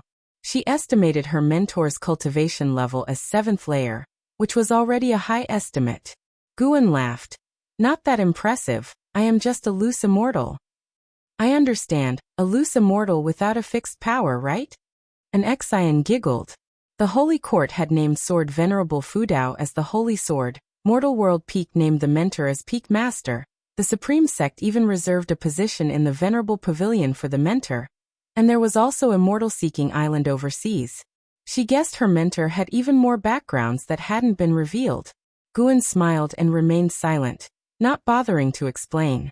In Enzin's eyes, 9 heavens of Immortal Path was the limit of Immortal Path. How could he, someone who had surpassed the 9 heavens of Immortal Path, explain that to her? Summer insects cannot speak of ice. 30 minutes later, Guan rode on Blood Prison Great Saint and returned to Third Medicine Valley, with an Exian following close behind. Just arrived, Guan sensed a familiar presence. It had been a long time since he had seen this person. Zhou Tongyu. Guan had once written him into Supreme Immortal Venerable as the second protagonist. This man was also one of the foremost geniuses of the Taizong dynasty. After suppressing his power level and losing to Guan, they had formed a friendship. The last time Zhou Tongyu came, hoping to defeat Guan, he instead lost to Yang Jian. After losing to Yang Jian, at the subsequent Golden List conference, he lost to Wu Ju, helping Wu Ju thoroughly embark on the path of a genius. Since then Guan hadn't seen him. Centuries had passed. Back then, Guan was just at the carefree primordial immortal realm. Time truly flies. Guan had not yet seen Zhou Tongyu, but he was already feeling nostalgic. He dismounted and took an Exian to find Zhou Tongyu. Zhou Tongyu was watching people play chess, not noticing Guan's approach. Chapter 379 Cultivation in the Tao Realm. Zhou Tongyu, Unification Realm Level 1534/3000/3100. He had actually reached the Unification Realm. It seems he had had some significant opportunities these past years. Unfortunately, his maximum lifespan has not improved. Guan thought to himself as he looked at Zhou Tongji's lifespan. Although Zhou Tongji's maximum lifespan had not improved, if he could reach the Nirvana realm before the age of 3100, he could achieve Nirvana and prolong his life. Guan made his way to Zhou Tongji's side and raised his hand to pat his shoulder, only to be grasped by his right hand. Zhou Tongyu tilted his head to look at Guan. Then his stern face showed a look of surprise. He turned around, released Guan's hand, and looked him over carefully. Guan thought to himself that allowing Zhou Tongyu to catch his hand was to compensate for his regret. Knowing that there were few who could interrupt Sword Venerable Fudao's shoulder-patting motion. Brother Gu, it's been a long time since we've seen each other. You look much better than before. Zhou Tongyu said joyfully. Guan smiled and nodded. Indeed, it's been a long time. Shall we find a place to drink? Sure. Guan, hearing his agreement, raised his hand to signal him to walk in a different direction. An Exian had met Zhou Tongyu and had also heard about his loss to Yang Jian. She could feel that Zhou Tongji's aura was very strong. If she wanted to surpass Yang Jian, she would have to defeat Zhou Tongyu first. Zhou Tongyu, unaware of what the woman behind him was thinking, had not come to find Guan for the sake of a challenge. He was now over 500 years old, not as petty or stubborn as before. His vision was higher, and he was now pursuing something higher. They sat down in a courtyard, and an Exian started to arrange the food and drinks. Guan and Zhou Tongyu made small talk, each speaking about their own general situation over the past years. After chatting for quite a while, the two laughed and raised their glasses, asking, "Where is Yang Jian? Why don't we see him around? I heard he's been gone for a long time." Guan replied, "When children grow up, they must spread their wings and fly. This medicine valley of mine can't keep him here." After Yang Jian, there were several servant disciples in the Third Medicine Valley who had a maximum lifespan of more than 4,000 years, but Guan did not take on a disciple specially. Instead, he let those disciples with hidden talent go with the flow of the Medicine Valley. Within the Third Medicine Valley, as long as one performed well, they would inevitably establish their foundation, especially those disciples whose talent had not been unearthed who could benefit even more. Guan was worried about taking on disciples who were reincarnations of great powers or had great fortune of energy movement, which was too troublesome, so he did not take in any more disciples, focusing instead on developing an Exian. That's right, Such a genius like him must have a more vast world awaiting his explorations. What about Yi Yan? Has he ever come back? Zhou Tongyu nodded in agreement. He had become acquainted with Guan because Yi Yan practiced the spear, attracting him, and he always remembered Yi Yan. Guan paused for a moment and said, "He has already passed away." Zhou Tongyu was stunned. He did not comfort Guan but poured him a drink, and after clinking their bowls together, they both drained their drinks in one gulp. In the blink of an eye, we are both over 500 years old. Looking back, so many old friends have gone to the netherworld. And how much further can you and I walk on this immortal cultivation path? Zhou Tongyu expressed his heartfelt feelings. Over the years he had experienced a lot, and he had come to find Guan because his old friends were few. Guan smiled and said, "With Brother Zhou's talent and capabilities, you will surely enter the immortal path realm and have an immeasurable future. Why such sentimentality?" After listening to this, Zhou Tongyu shook his head and laughed. The two continued to drink. And Xian, seeing that there was nothing concerning her, sensibly left. It was not until the evening that Zhou Tongyu finally bid farewell and left. Guan watched his receding figure, feeling a slight regret in his heart. Why not have a contest? Guan was still thinking about letting an Xian defeat Zhou Tongyu. That would certainly be interesting. But he had calculated that Zhou Tongyu was going to challenge Wu Ju next, and it would attract a lot of attention. Then he could go and enjoy the spectacle. In the immortal dynasty, within a bright hall where clouds and mist surged, the ancient immortal emperor sat on the imperial throne, overlooking everyone in the hall, with An Hao among them. An Hao was seeing the lord of the immortal dynasty for the first time, and the regal bearing of the other left him inwardly stunned. How high could this person's Tao level be? An Hao felt invincible just by glancing at him. Without exaggeration, this person definitely had the strongest aura he had ever seen, even better than his masters. He was truly the top of the great heavenly spirit land. The other people in the hall looked at the ancient immortal emperor with fervent expressions, as if they could not wait to kneel and worship. The ancient immortal emperor slowly spoke. "I have summoned you today, and you should understand why. Due to the chaos of the heavenly demons, the immortal dynasty has discussed with the holy court. No matter how we fight, we must not waste the overall power of the great heavenly spirit land. So we have organized this conference, allowing cultivators of both sides in each realm to have combat, and your victories or losses are related to the future development of the immortal dynasty." Everyone's breathing hastened. They had known about this matter before coming. This conference was not only about the prosperity of the immortal dynasty, but also a great opportunity for themselves. And Hao's eyes sparkled, and his fists tightened. Confident in a contest of the same realm, he was determined not to lose. The ancient immortal emperor was very pleased with the expressions of everyone in the hall. He saw their confidence.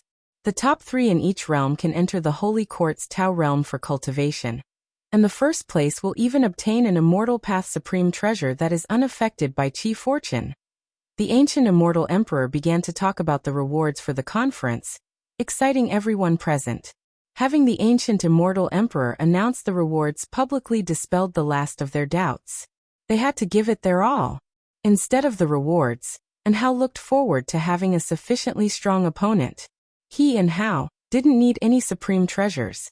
When his realm was high enough, he could dominate the world barehanded. The stronger his opponents, the happier he was. What he pursued was fame. He wanted to make a name for himself in the world. He wanted to make everyone in the supreme sect proud of him. Having reached this point, he felt that he was already capable of representing the supreme sect, even the entire Taitsong continent. He wanted those who had lost to him to take pride in their defeat. Controlling the world's holy court, huh? I hope you won't disappoint me. And Hao thought to himself, ignoring the latter part of what the ancient immortal emperor had said, not listening attentively. After a while, the crowd dispersed, and An Hao followed them out of the grand hall. Outside the hall was a spectacular sight above the sea of clouds. Just as An Hao was about to fly away, a voice called out to him. "An Hao, the geniuses of the holy court are very strong. I've heard that there's an unprecedented talent in the mystic heart realm, hailed as having talent surpassing that of the holy god. Take this time to cultivate with me." An Hao turned to look. The speaker was a white-dressed woman as beautiful as a fairy, with a dignified posture, and her eyes looking towards him were like autumn waters, bright and moving. And Hao frowned and said, "Thank you for your kindness, but there's no need." Having said this, he turned and left. The woman in white stood there, stunned, seemingly not expecting such a decisive rejection from Hao. Whispers from the surrounding immortal spirits arose, curious about Hao's background, to dare to refuse a fairy's request. In the immortal dynasty, those who could be called fairies not only had to have a background but also a strong cultivation level. Hao had not even reached the nirvana realm, which was worse than the lowest ranks of the immortal dynasty.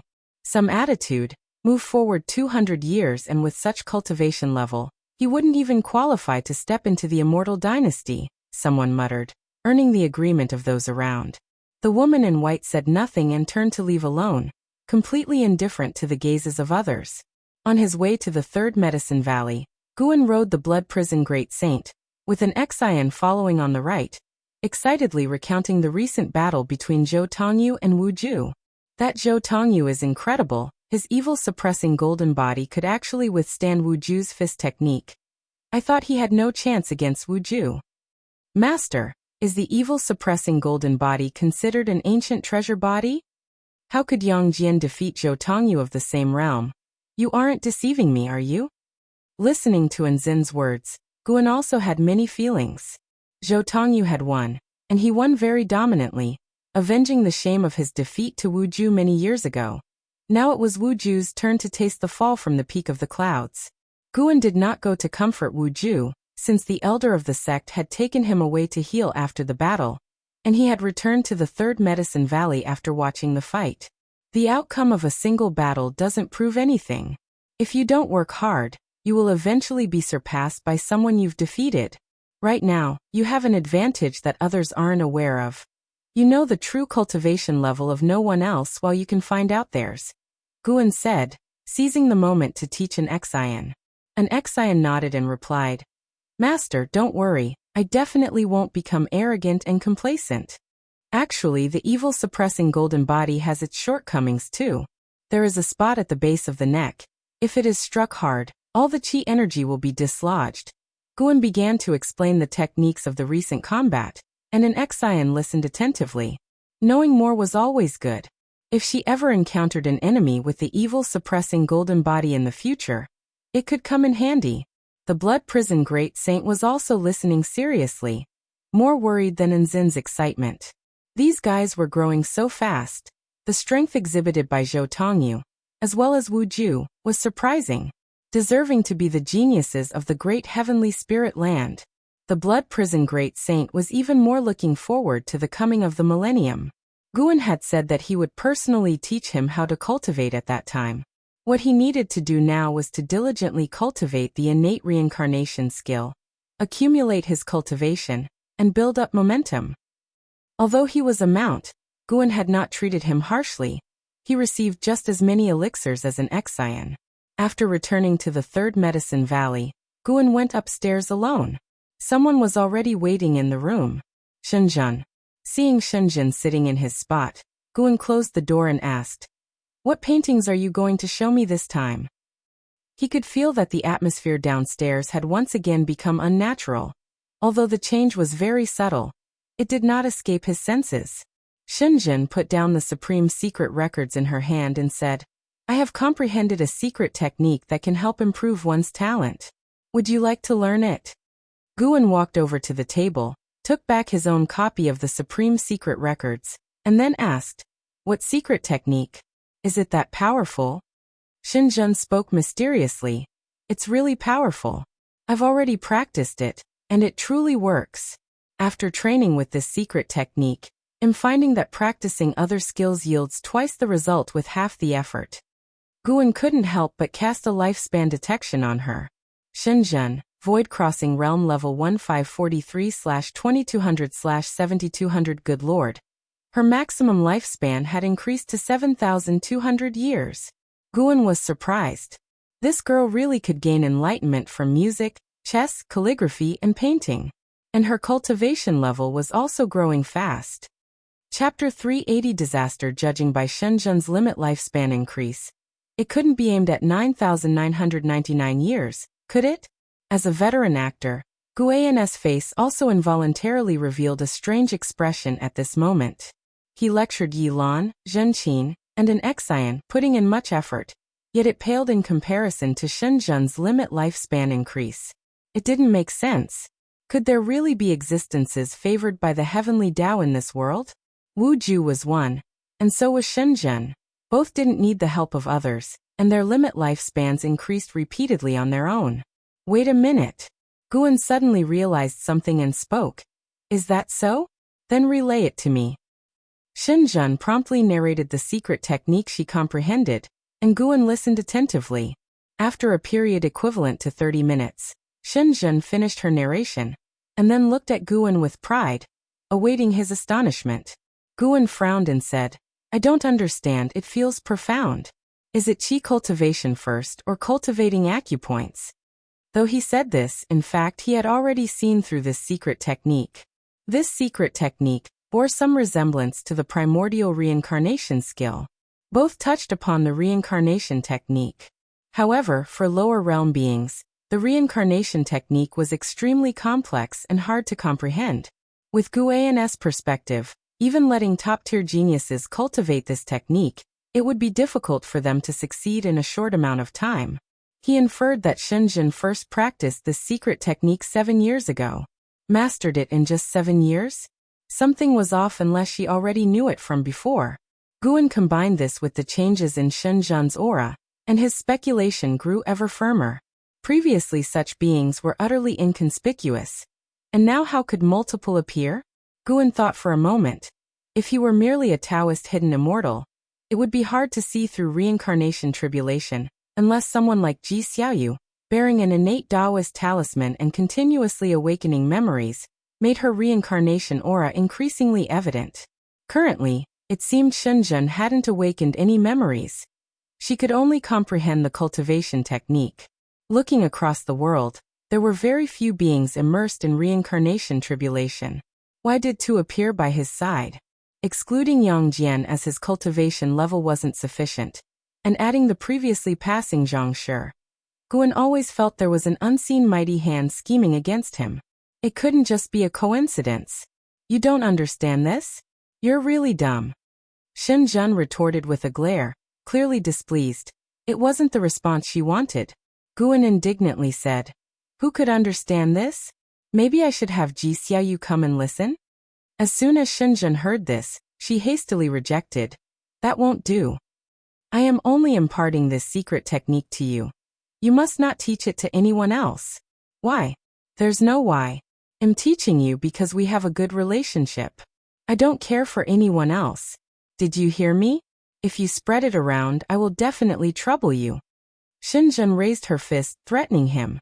Guan could only agree, then with a sigh said, If this secret technique is true, then you are indeed amazing, always enlightening the path. Could you be an immortal reincarnated? He deliberately pointed this out, wanting to see Ji Xiaoyu's reaction downstairs. Shen Zhen bragged with a smile. I've said before that I am definitely the protagonist. The possibility that I am an immortal reincarnated cannot be ruled out. If you want to become immortal in the future, you'll need to cling to my coattails. Guan raised an eyebrow and asked, Really let me cling? No sooner had he asked the question than he regretted it, as the aura from down below underwent a more pronounced change. Shen Zhen lifted her right leg, placed it on the table, and slid her hand along it, from the back of her foot to her thigh. Though clothed in long pants, the action was suggestive enough, and she even provocatively looked at Guan. For the first time, Guan noticed Shen Zhen's legs were really long. No wonder the women in the Supreme Secret Records were all long-legged beauties. Come on, it's not like you haven't clung before. Shen Zhen spoke coyly. Guan's fur bristled upon hearing this, and he quickly retorted, Nonsense, when have I ever clung to your thighs? You deny it? Be bold enough to own up to your actions. It should have been about 400 years ago when you visited my cave and clung to me with all that mushy talk. Thinking about it now, it's downright embarrassing. Shen Zhen said with feigned annoyance, causing Guan to feel the urge to hit someone. 400 years ago? As if calculating Ji Xiaoyu's age? He could be sure that Shenzhen had said this for the benefit of Ji Xiaoyu downstairs, as the event she mentioned had never occurred. Oh really? Then how about we do it again now? Guan retorted with a humph. He stood up and walked towards Shenzhen. Shenzhen looked at him provocatively, and just as he really reached out to touch her leg, she quickly drew back her leg and said, "Forget it, let's talk about serious matters." "No, you've uttered the words. You must follow through." Seeing that Guan was indeed about to pounce, Shenzhen quickly said, all right, I was only joking. You're so serious, can't take a tease. Afraid that someone downstairs will hear? Wait a minute, are you worried about the person below? I almost forgot. I was talking nonsense. Our past interactions were nothing but pure. Listening to her insinuating remarks, Guan was about to pat her on the shoulder. Shenzhen continued, really, I apologize, I was just joking earlier. Don't be mad at me. I was just testing to see if the person below would eavesdrop. I won't make such jokes in the future. Looking at her smile, Guan guessed she had also sensed Ji Xiaoyu's change of energy. In recent years, Ji Xiaoyu had achieved a breakthrough to the unification realm in the Supreme Sex Tribulation Crossing field, but Shenzhen had only the first level of the Void Crossing Realm cultivation level. How could she have noticed Ji Xiaoyu's energy change? Guan felt more and more that something was off about Shenzhen. He would have to be careful in the future not to show too much in front of her. She wouldn't eavesdrop, and besides there are restrictions inside the room. Guan replied, sitting back down at the table and shaking his head. You seem to trust her a lot. Nonsense, I watched her grow up. She is destined to become a powerful figure renowned across the world. Not some small-minded girl caught up in her emotions. You should learn from her and stop reading those indecent books all day, won't you? Indecent? I wrote a new volume of the Supreme Secret Records especially for you. And this is how you repay me. You've broken my heart. I won't give it to you now. Goodbye. Shenzhen stood up, flicked her sleeve and walked away. Guan stood up to stop her and asked, for real? Shenzhen turned away, pretending to be angry. All right, I was just joking with you. I apologize, Guan sighed. This woman really had her ways, had me apologizing, and then turns it right back around. Guan could deduce that her new book was just made up, but he would have preferred to see the original. Flipping through the real pages provides such a sense of experience. Shenzhen gave a triumphant smile, pulled a book from her sleeve, and tossed it into Guan's arms before she continued on her way. This creature doesn't close the door when she leaves. How impolite. Holding the latest volume of the Supreme Secret Records, Guan cursed in his mind and then waved his sleeve to close the door. He returned to his seat, placing the book on the table with all solemnity. That the Taoist hidden immortal of his stature should be reading such a book was fortunate that no one knew of his realm. Guan thought himself lucky. It wasn't that he was vulgar. He was cultivating. This was tempering the heart. Reading extensively prevents one from being tied down by women and losing their Taoist heart. After mentally preparing himself, Guan began to flip through the book. Meanwhile, downstairs, Ji Xiaoyu could not contain her curiosity and used her divine sense to peek at Guan's book, immediately blushing and filled with indignation. This guy. Never mind, I won't bring him along for cultivation, lest he truly becomes a menace someday. Ji Xiaoyu thought to herself and strived to cast aside her distractions, returning to her cultivation. Chapter 381, Variables, Hidden Spirit Palace. Ever since Shenzhen had left, every time Guan saw Ji Xiaoyu, she would ignore him, feigning ignorance. In the days that followed, rumors began to spread in Medicine Valley, suggesting that there was a falling out between the master and Elder Ji. This led an Xian to inevitably inquire about this matter when she accompanied Guan to Mortal World Peak. Don't gossip, I haven't had any conflict with her. Guan gave an Xian a stern look and spoke without mincing his words. An Xian giggled and did not press further. Instead, she went to the side to begin her cultivation. At Mortal World Peak, she did not need to hide her cultivation level, so she cherished the opportunity to cultivate there. Guan descended the mountain alone, wandering aimlessly on the mountain. Because of the previous controversy over stealing herbs, Guan deliberately slowed down the pace of harvesting on Mortal World Peak. However, even so, with the constantly increasing production from the outer world cave, he was already able to amass nearly 4 million years of lifespan every year. His total lifespan had exceeded 400 million years. At this rate, Guan could also become rapidly stronger. Therefore, he now tried to keep a low profile, taking fewer disciples and intervening less, to avoid accelerating the pace of the major changes in Great Heavenly Spirit Land. Walking along the mountain path, Guan's divine thought reached out to Zhuxi. Zhuxi was at the lowest ranked sea peak, where Mortal World Peak had purposely allocated a sea area for disciples below the Immortal Path realm. And only those who had reached the Nirvana realm could pay tribute to divine peaks like Dingtian Peak. Years had passed, and Zhuxi had become integrated into Mortal World Peak, with a low presence and her talents unknown to others, her life following the same routine as her previous days by Moonfall Divine Lake. Recently, she had reached core formation, and within Mortal World Peak, she was essentially like a servant disciple, tending to the medicine garden, much like Guan had once been. Guan could sense the immense spiritual power contained within her.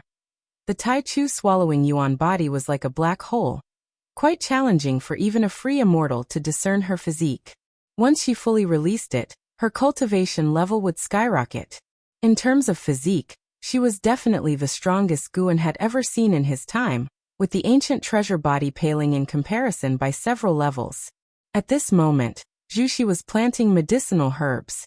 Even though she was alone in the garden, she conducted herself with utmost caution, appearing no different from an ordinary disciple. Guan watched for a while, then lost interest and retracted his gaze.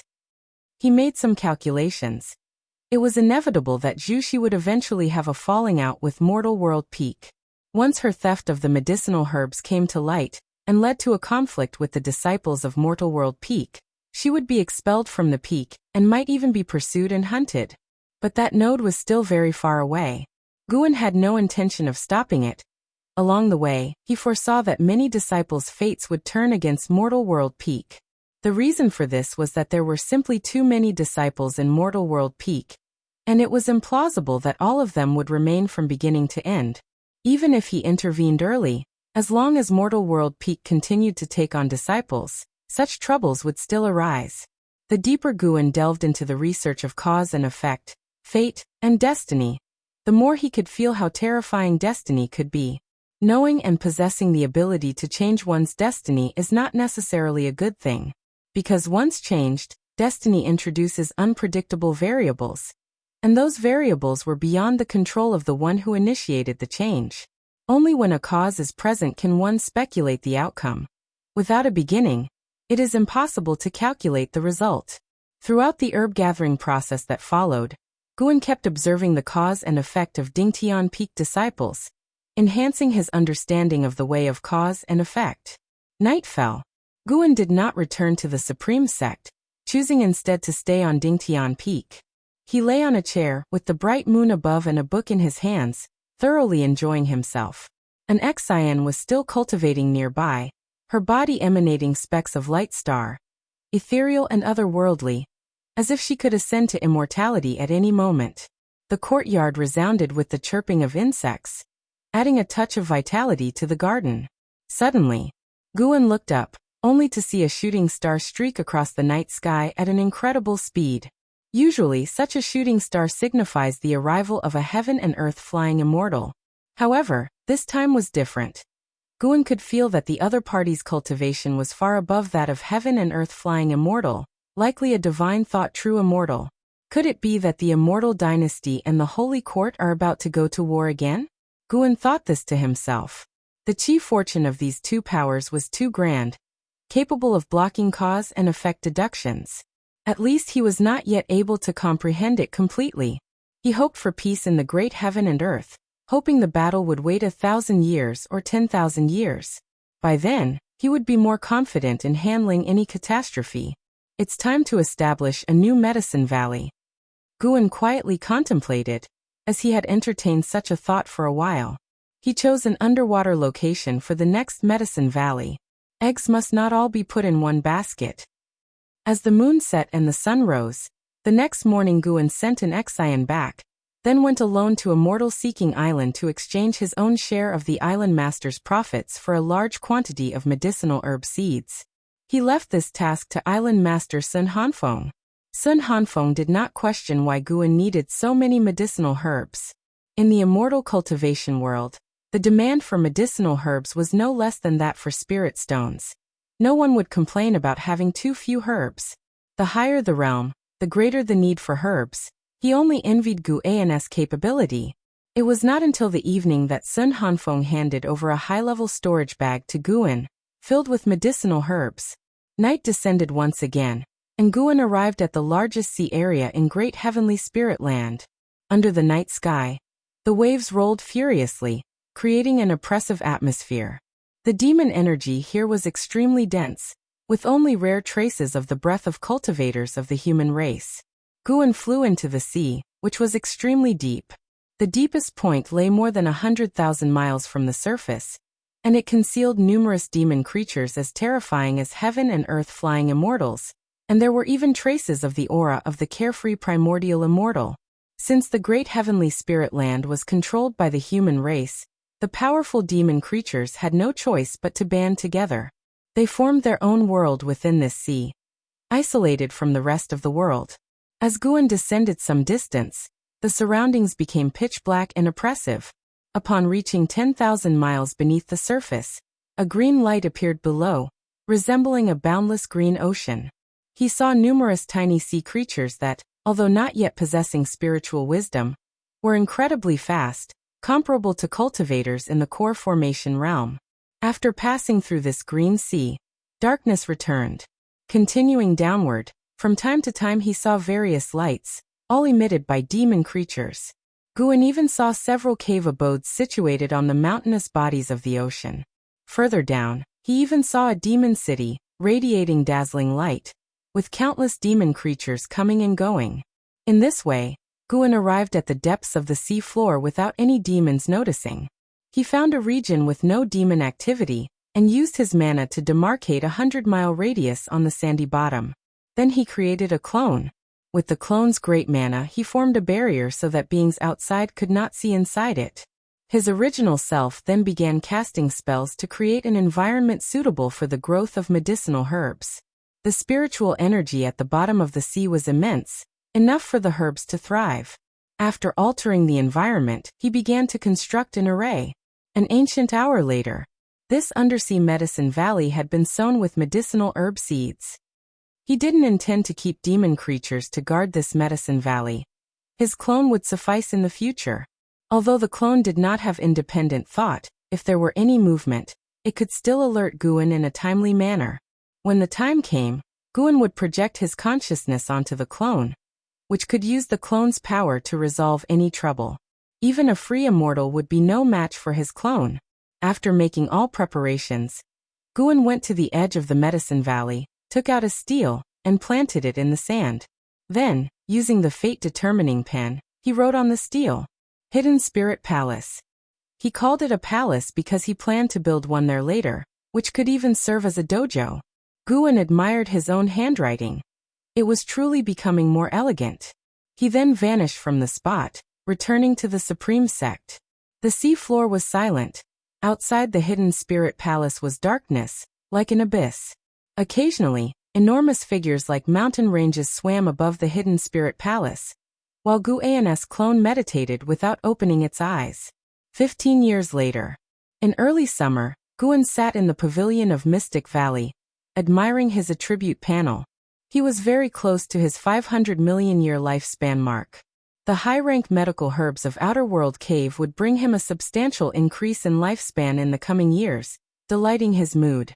Life was monotonous, but Guan did not find it dull.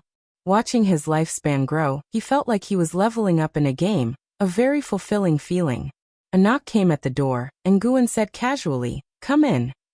At his words, the door opened and Lu Jiujia entered. At 518, Lu Jiujia appeared to be just over 40, with a long beard that added to his imposing presence.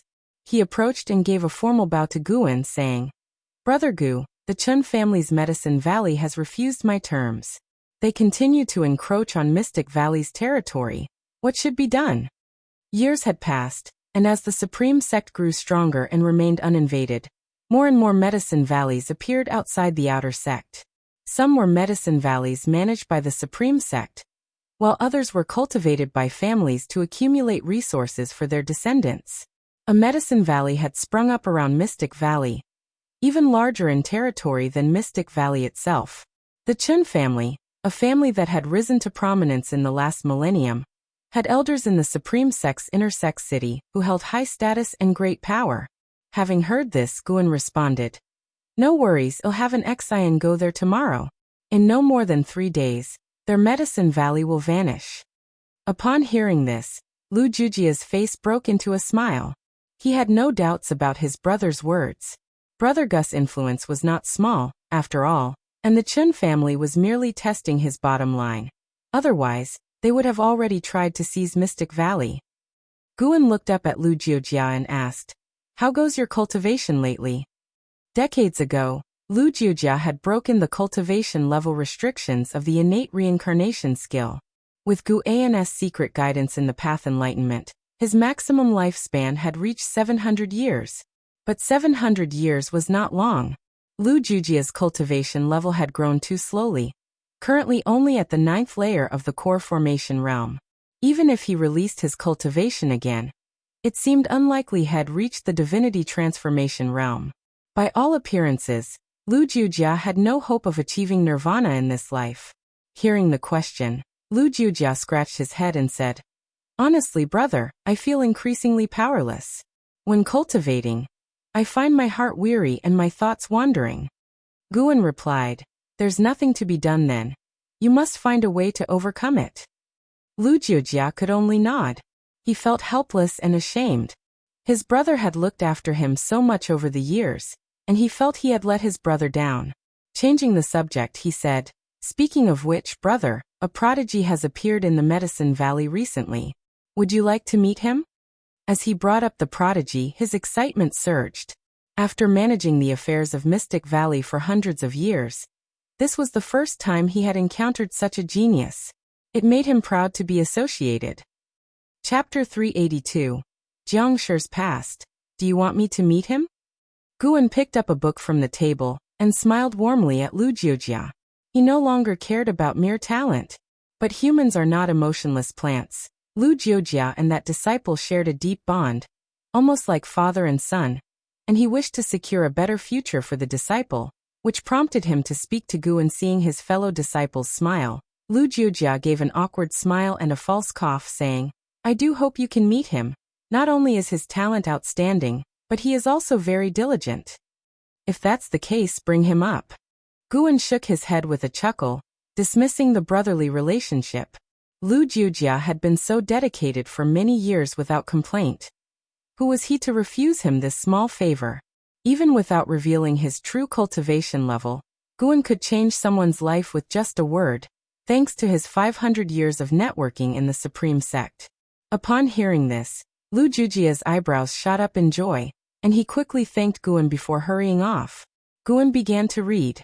Although he spent most of his time away from Mystic Valley, Lu Jiujia often stocked the place with books, ensuring that he always had something different to read. It wasn't long before Lu Jiujia returned. A young man followed him, dressed in modest cloth garments. His features were not particularly handsome, but he had a fair complexion and a somewhat slender frame. The young man was extremely nervous and looked at Guan only briefly before lowering his gaze, daring not to look again. Lu Jiujia stepped forward to introduce the young man, while Guan sent a lifespan detection towards him.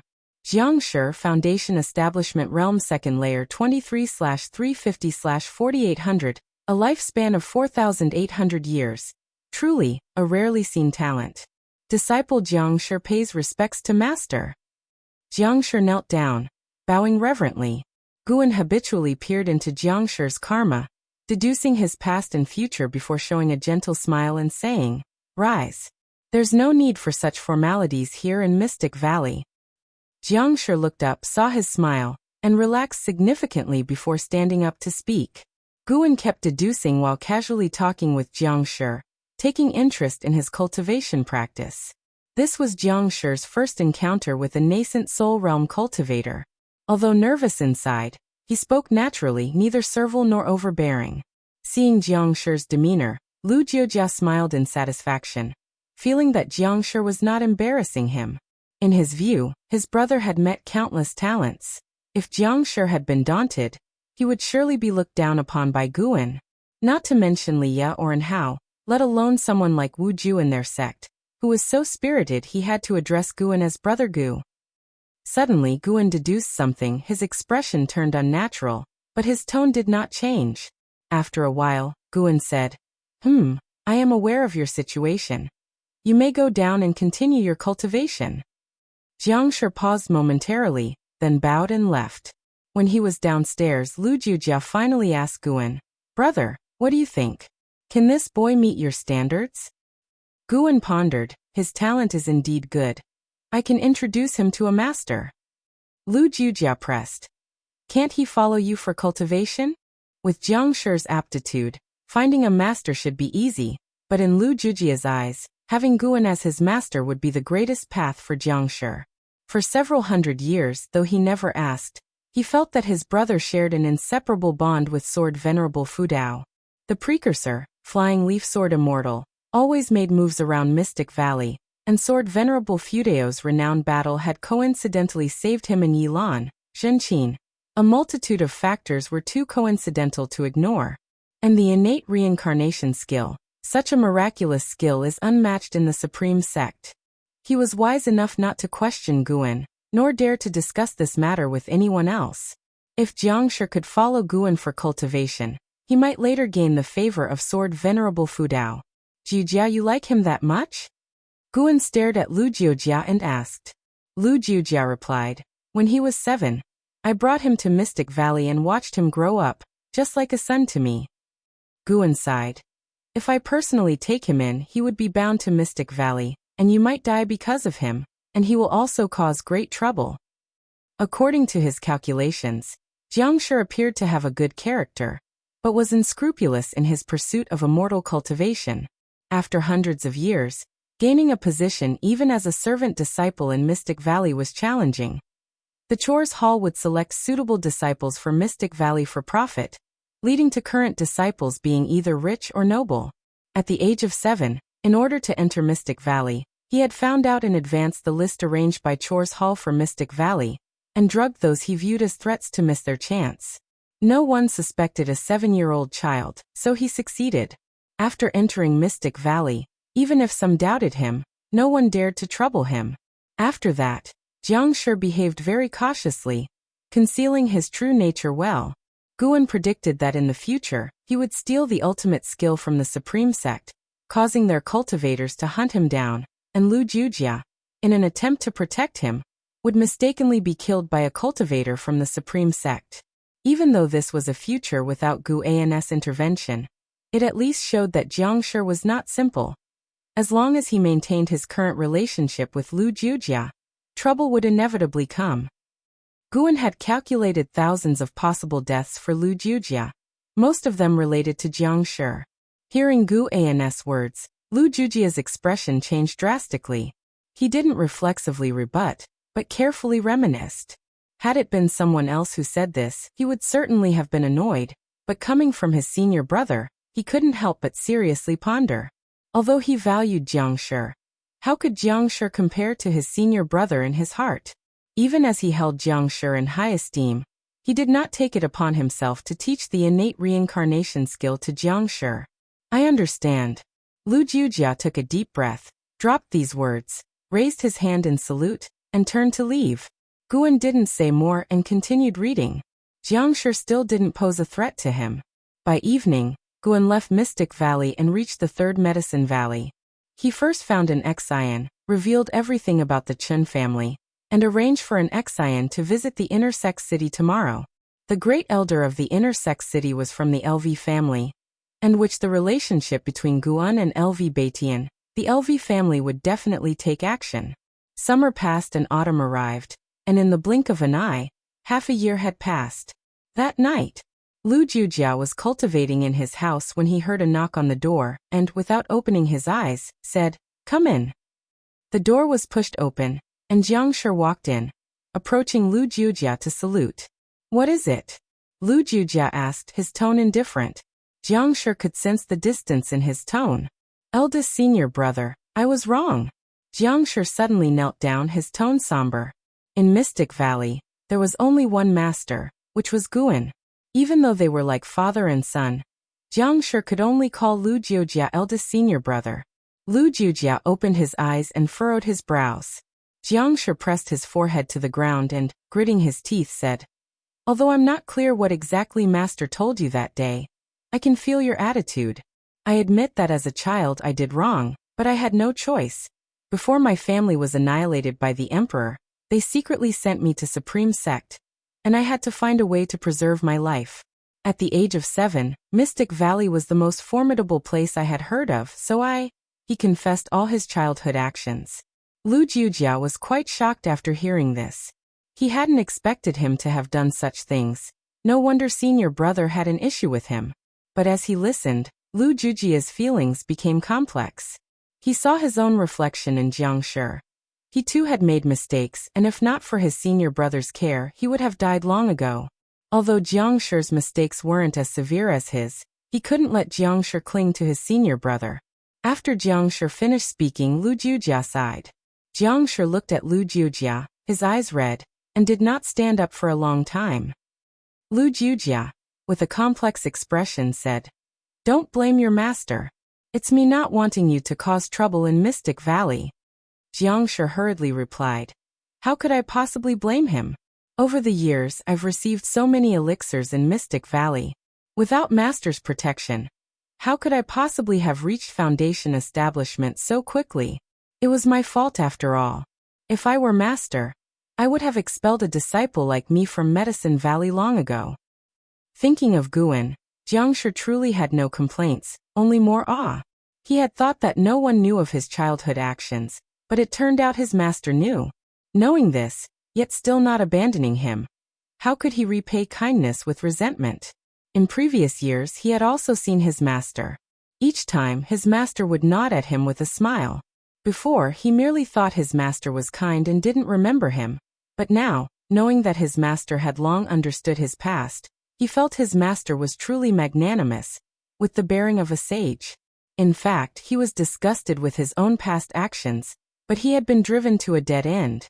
At that time, his family was about to be executed, and he heard that the Valley Master of Mystic Valley had a very good relationship with the great cultivator, Liya, who was also the most favored son of the current emperor, so Mystic Valley became his only path to life.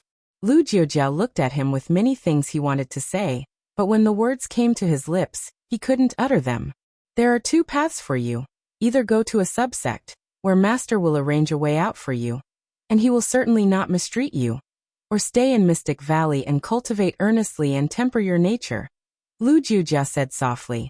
Jiang Shi quickly said, I choose to stay in Mystic Valley. I definitely won't let you and Master down. Do you want to hear my story? Lu Jujia stared at Jiang Shi, his expression turning somber. Jiang Shi naturally wanted to listen, so Lu Jujia began to recount his own past, starting from when he joined Supreme Sect. Meanwhile, Guan was in the Hidden Spirit Palace at the bottom of the sea. He looked at the palace he had crafted, very satisfied. In the dim seabed, Hidden Spirit Palace glowed a ghostly blue, its walls reflecting the wave light, with two phoenix-shaped statues standing at the main gate. He was about to walk toward Hidden Spirit Palace when he suddenly sensed something, and turned his head. In the eastern direction, a massive creature was approaching, a giant fish with a large head and small body, stretching 1,000 feet long, resembling a mountain range. It was chasing a small fish, like Mount Tai chasing a pebble. The small fish was extremely fast, darting like lightning. No matter how the giant fish chased, it just couldn't catch up. Guan's eyes narrowed, the surrounding seawater churned, luring the little fish to change direction and escape towards the Hidden Spirit Palace. Chapter 383. Liya struck after spending half the night in the Hidden Spirit Palace. Deep into the night, Guan returned to Mystic Valley. Most of the buildings in the valley had turned off their lights, and the disciples were practicing in the darkness. Guan turned his head towards the forests at the edge of Mystic Valley. He saw a figure practicing swordsmanship. Jiang Shi. For some reason, Guan suddenly felt a sense of déjà vu. He seemed to see a figure from hundreds of years ago. Back then, he had a disciple who also loved to practice swordsmanship in the forest, similarly burdened by a vendetta. Guan watched for a while, then walked towards his own loft. Back inside his room, he did not watch Jiangshi practice swordsmanship again. He recalled the prior conversation between Jiangshi and Lu Jiujia, and had no intention of intervening. The most important aspect of being human is that everyone has their own choices to make. Guan had already warned them, and Lu Jiujia just needed to make a choice following that warning. Whatever the choice, Lu Jiujia would have to face the consequences. If Lu Jiujia insisted on suffering, then so be it. The greatest care Guan could offer to those around him was to ensure they would not die before their lifespan ended.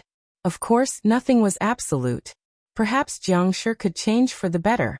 When Guan pointed out Jiangshi's past, he had already altered their destinies. A change for better or worse, time would tell. Only in the early hours of the morning did Jiangshi return from the woods, joining the disciples for morning drills, with Guan joining in, chatting and laughing with the disciples during the drills, even jovially talking with Jiangshi without dwelling on his past. Upon learning that Guan was not willing to accept him, Jiangshi did not harbor any animosity towards Guan, indicating that his nature was not beyond redemption. Naturally, Guan would not deliberately shut him out. Of course, by doing this, Guan also hoped to encourage Jiangshi to improve, and to reduce the chances of him causing trouble for Lu Jiujia. The day passed, and Jiangshi became very compliant, no longer pleading for anything. Time flew like an arrow. 30 years passed in the blink of an eye. That day, Guan came back early from Heavenly Phoenix Mountain and stood downstairs, waiting for someone's return. Ji Xiaoyu walked out from inside the house and stood beside him, her gaze on him. Yet she remained silent with a cold expression. Guan felt uneasy under her stare and glanced at her, asking, "What's wrong?" Ji Xiaoyu said softly, "Guan, you're really heartless, not talking to me for so many years?" Upon hearing this, Guan quickly turned around helplessly saying, "I didn't talk to you. It's just because of your icy demeanor.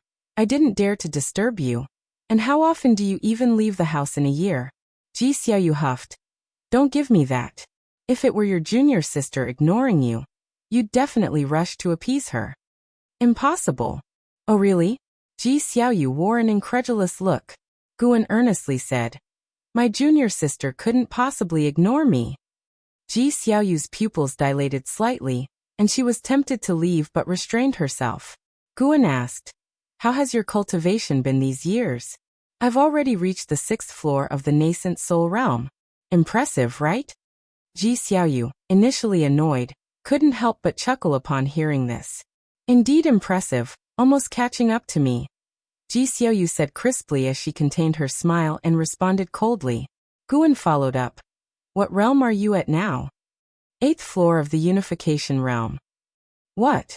Guan widened his eyes in astonishment and asked, "How could you advance so quickly? Is cultivating to the unification realm that easy?" Ji Xiaoyu glanced at him and said, "You think it's quick because you don't take cultivation seriously. Regardless of the era, my cultivation speed is never considered top tier." "That's true." I mean, in my eyes you've always had an elite talent," Guan declared seriously, inwardly thinking women are really hard to please. "Praise you and you mock me, don't praise you and you get upset." The two continued to chat, with Ji Xiaoyu intentionally easing their tense relationship, and Guan naturally went along with it. Before long, a figure flew in from the horizon. It was the person Guan was waiting for. The person flew swiftly and landed behind Guan, extending a hand towards him. Ji Xiaoyu quickly pulled Guan towards herself, causing the hand to miss. Guan took hold of Ji Xiaoyu's hand and turned to look. "Senior brotherly," Guan exclaimed excitedly. Li Ya's hand hovered in the air as he looked confusedly towards Ji Xiaoyu, not expecting her to react so quickly. Ji Xiaoyu felt Guan squeezing her wrist, but did not pull her hand away, and she calmly looked at Li Ya. Guan let go, stepping forward to enthusiastically greet Li Ya. The two exchanged pleasantries for a while, with Li Ya guiding Guan towards his loft, and Ji Xiaoyu followed closely. As they ascended the stairs, Ji Xiaoyu was still behind them, which made Li Ya puzzled as he looked at Ji Xiaoyu. Let her come along. She's one of us, Guan said with a smile. Ji Xiaoyu's lips slightly curved upon hearing this. Leah felt awkward but didn't refuse. After the three entered the house, Guan began making tea for Leah and inquired about his experiences over the years. Ji Xiaoyu sat on Guan's chair, and Leah didn't sit down immediately, narrating his experiences while scanning the furnishings in the room. Years had passed, yet there was little change in junior brother Gus' residence, evoking a rush of emotions in him. After Guan poured him a good tea, he brought over a chair and sat beside Ji Xiaoyu, listening to him recount his experiences. Hearing that he had entered the holy court, Guan couldn't help but exclaim, giving him ample face. Leah then spoke of the magic battle conference between the holy court and the immortal dynasty, piquing Ji Xiaoyu's interest. Guess who I saw in the camp of the immortal dynasty? And how? Surprising, isn't it? He actually joined the immortal dynasty, Leah remarked with emotion. Guan thought to himself that he was well aware, and he also knew that Leah had been defeated by him again. Leah, through fortuitous opportunities, had reached the mystic heart realm, and encountered Enhao in the magic battle conference. Enhao, stubborn as always, refused to use the power of divine exotic city and unsurprisingly, was thoroughly defeated. It must be said that Leah was both fortunate and tragic. He could always keep up with Enhao's pace, but he just couldn't defeat him. Time and again he was utterly crushed. Despite being in the same realm, he was no match for Enhao. Compared to Yang Jian, Leah seemed more like Enhao's destined rival. Did you two face off? Asked Guan. Leah shook his head and said, sadly no. Almost out of luck, I wanted to test his sharpness. Puff. A laugh echoed in his heart, the laugh of the divine exotic immortal spirit. He pretended not to hear it, continuing with his lamentations, unaware that Guan could hear the inner voice of divine exotic immortal spirit, who was debunking his boast to Guan. How intriguing. Leah began talking about the exceptional talents from both factions, and Guan would exclaim from time to time, keeping the atmosphere lively. Ji Xiaoyu didn't utter a word, listening quietly all the while. You might not believe this, but the Immortal Dynasty actually won the Magic Battle Conference. They won one more match than expected. Who knows what changes this will bring about now? If the Holy Court can't suppress the Immortal Dynasty, war might be inevitable, Leah sighed. He even doubted if he had chosen the wrong path. Why doesn't Enhao always have such smooth sailing? Ji Xiaoyu spoke up. The talents of the Immortal Dynasty are naturally superior to ordinary people. Such competitions are advantageous for the Immortal Dynasty. The Holy Court probably let them win deliberately, aiming for a peaceful situation. If it came to a direct war, the Holy Court would win, but it would be a Pyrrhic victory, severely damaging the Holy Court. Leah looked at Ji Xiaoyu with surprise, not expecting her to make such an astute judgment. He knew Ji Xiaoyu's identity, and had initially thought Guan kept her nearby to remember the third young miss of the Ji family. Now it seemed, this Ji Xiaoyu was not so simple. Sensing Leah's amazement, Guan introduced her. This lady is no ordinary person. Not yet 400 years old, she has already attained the 8th floor of the unification realm, possessing a talent not inferior to Enhao. More than being not inferior, Ji Xiaoyu's true self was a free immortal. It would take Enhao and Leah at least 1,000,000 years, maybe even longer, to cultivate to a free immortal. That impressive. Leah's expression changed. He was genuinely shocked. Despite being a cultivator of the mystic heart realm, only he knew the sacrifices had made. His rapid increase in cultivation level wasn't due to innate talent. How has the Supreme Sect produced another remarkable genius? Leah resignedly said. Indeed on par with Enhao. Enhao had just achieved the Mahayana realm a few years ago, reaching it at the age of 500. It's monstrous. Miss Ji might be able to achieve Mahayana realm at the same age. He felt incredibly bitter inside. He could accept Enhao's achievements since Enhao, like him, had traveled far and faced life-threatening dangers. What about Ji Xiaoyu? Staying by Gu An's side and she could cultivate so quickly? Leah could hardly stay any longer. He took out 2 brocade boxes from his storage ring, saying, "These are gifts I've prepared for you. Luckily, I brought an extra one, as a gift for meeting your younger sister." I have matters to discuss with the Supreme Sect, and I'll come back another time for a drink. With that, he stood up and walked towards the window. Suddenly remembering Ji Xiaoyu was still there, he turned and headed for the door. That much in a hurry? Almost forgot something important, it's urgent. All right then. Guan escorted Li Ye to the door and watched him fly away. He felt regretful. How had he managed to drive Li Ye away? Li Ye was actually his first true friend in this lifetime, and he quite missed him. If Li Ye didn't seek him out, he would have to go find Li Ye. Perhaps it was the presence of a lady that made it awkward between brothers. Guan closed the door, returned to the table, and saw Ji Xiaoyu already opening the brocade boxes. There were 2 jade pendants inside. I want this one, Ji Xiaoyu said undebatably, her cheerfulness undisguised. Without waiting for Guan's response, she began casting spells on the 2 jade pendants.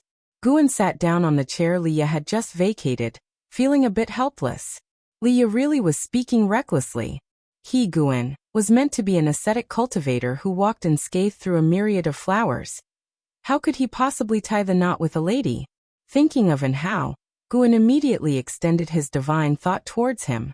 Enhao was still inside the holy court, in a mysterious secret realm.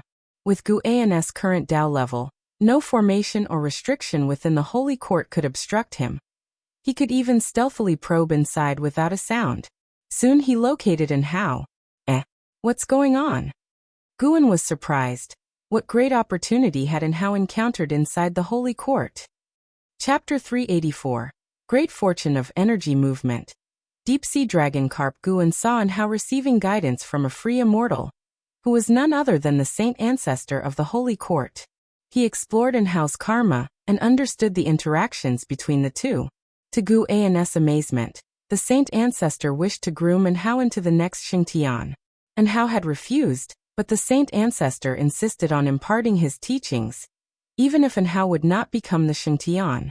Guan couldn't help but marvel at Enhao's unparalleled chi fortune. The first time he met Enhao, he couldn't resist lending a hand, and for some inexplicable reason, he took a liking to the young man.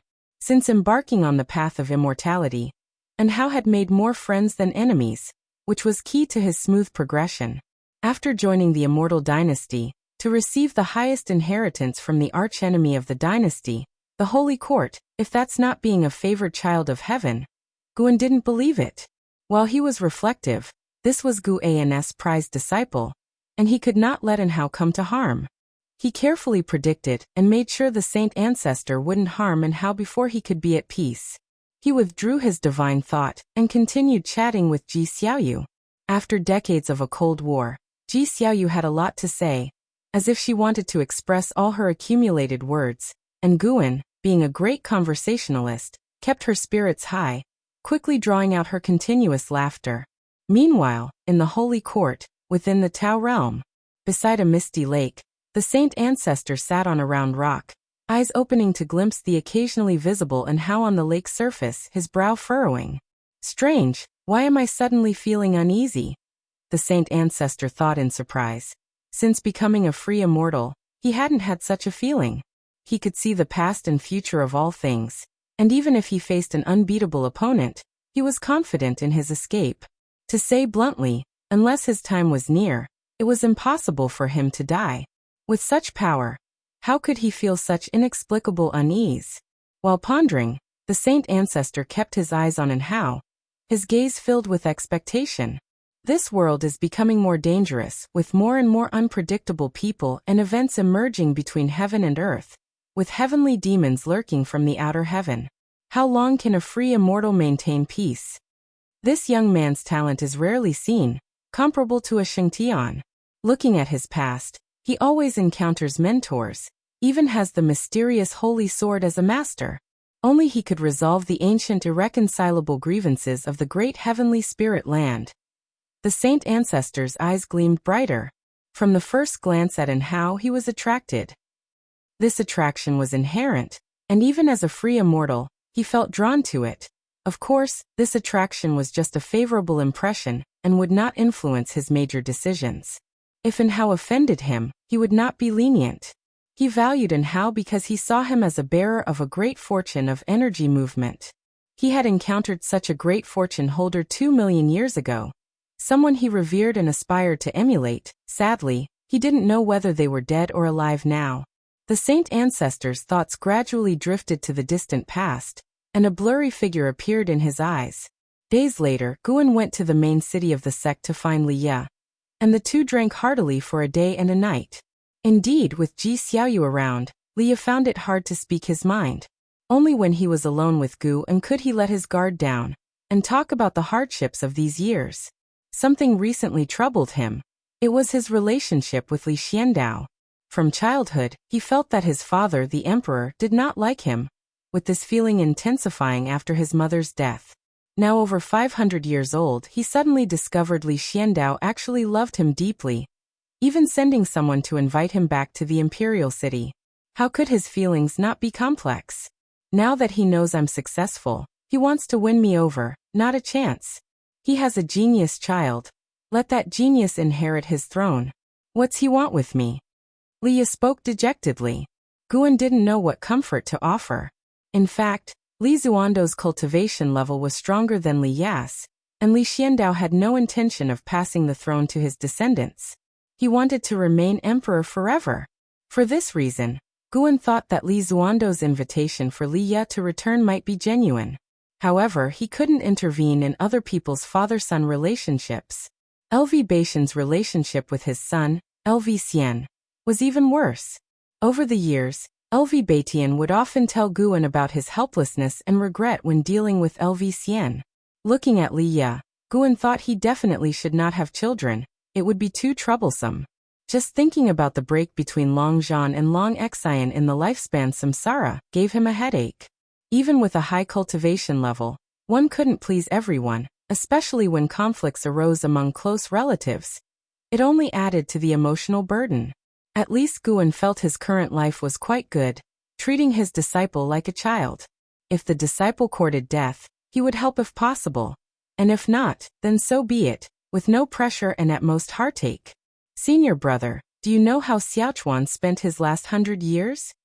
Guan suddenly asked. Li Ye was startled, naturally remembering Xiaochuan. He frowned and asked, Xiaochuan died.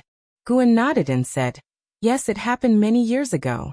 In his final years, he was entangled by his descendants' troubles, affecting his cultivation, but he had no regrets, even enjoying it. Li Ye frowned.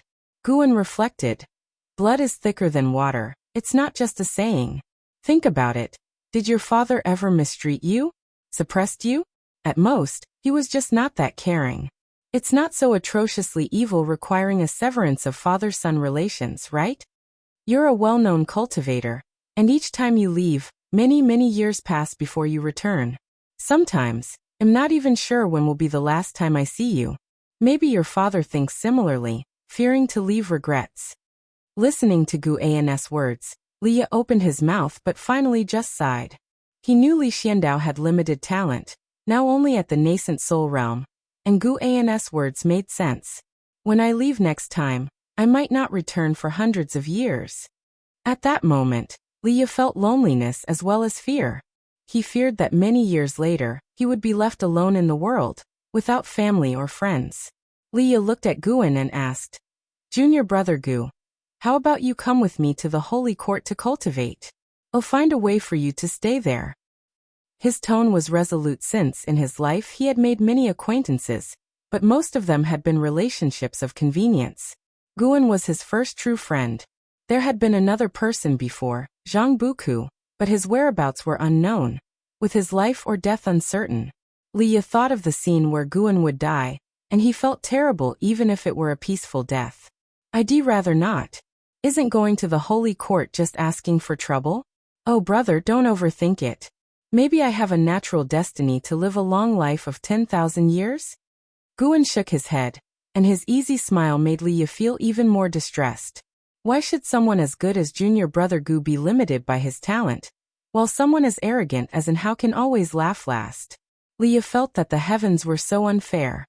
Forget it, let's just drink.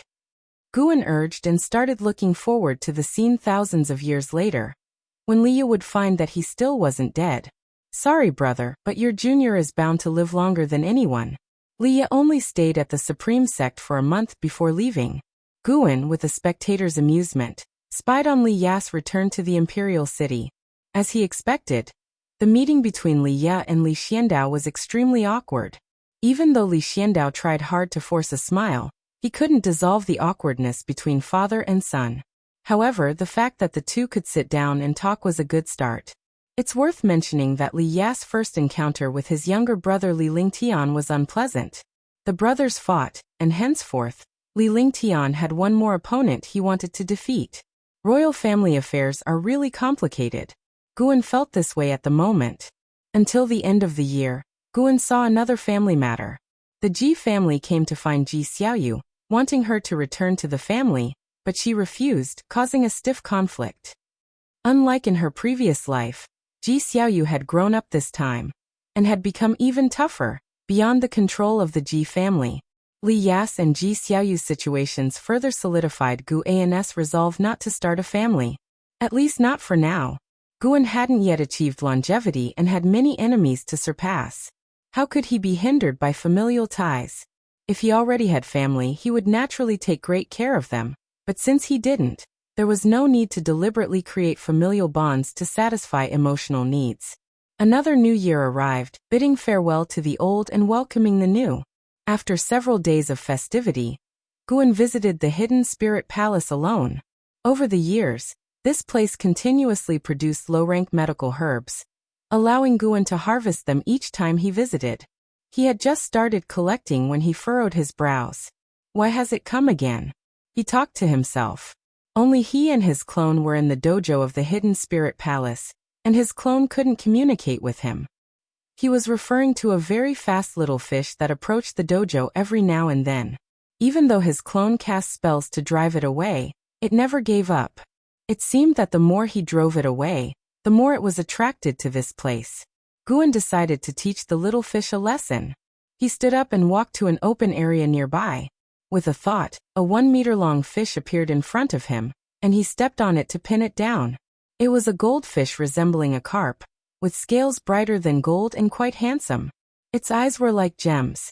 The goldfish widened its eyes, looking completely bewildered. Deep-sea dragon carp, unification realm, second layer 8504/12,000/15,000. To have lived 8,500 years and still be so small. Guan found it curious, as most demons grew larger as their cultivation level increased. Heavenly demons like Tian Yaoer, Tian Qing, and Tian Bai had very large true forms. The deep-sea dragon carp started to struggle violently, but no matter how it thrashed, it couldn't free itself from Gu An's foot. Under Gu An's suppression, it seemed to have no cultivation, making little noise and not posing any threat to nearby medicinal herbs. Guan took out the Qinghong sword, looking like he was about to kill it. The deep-sea dragon carp shut its eyes in terror and trembled incessantly.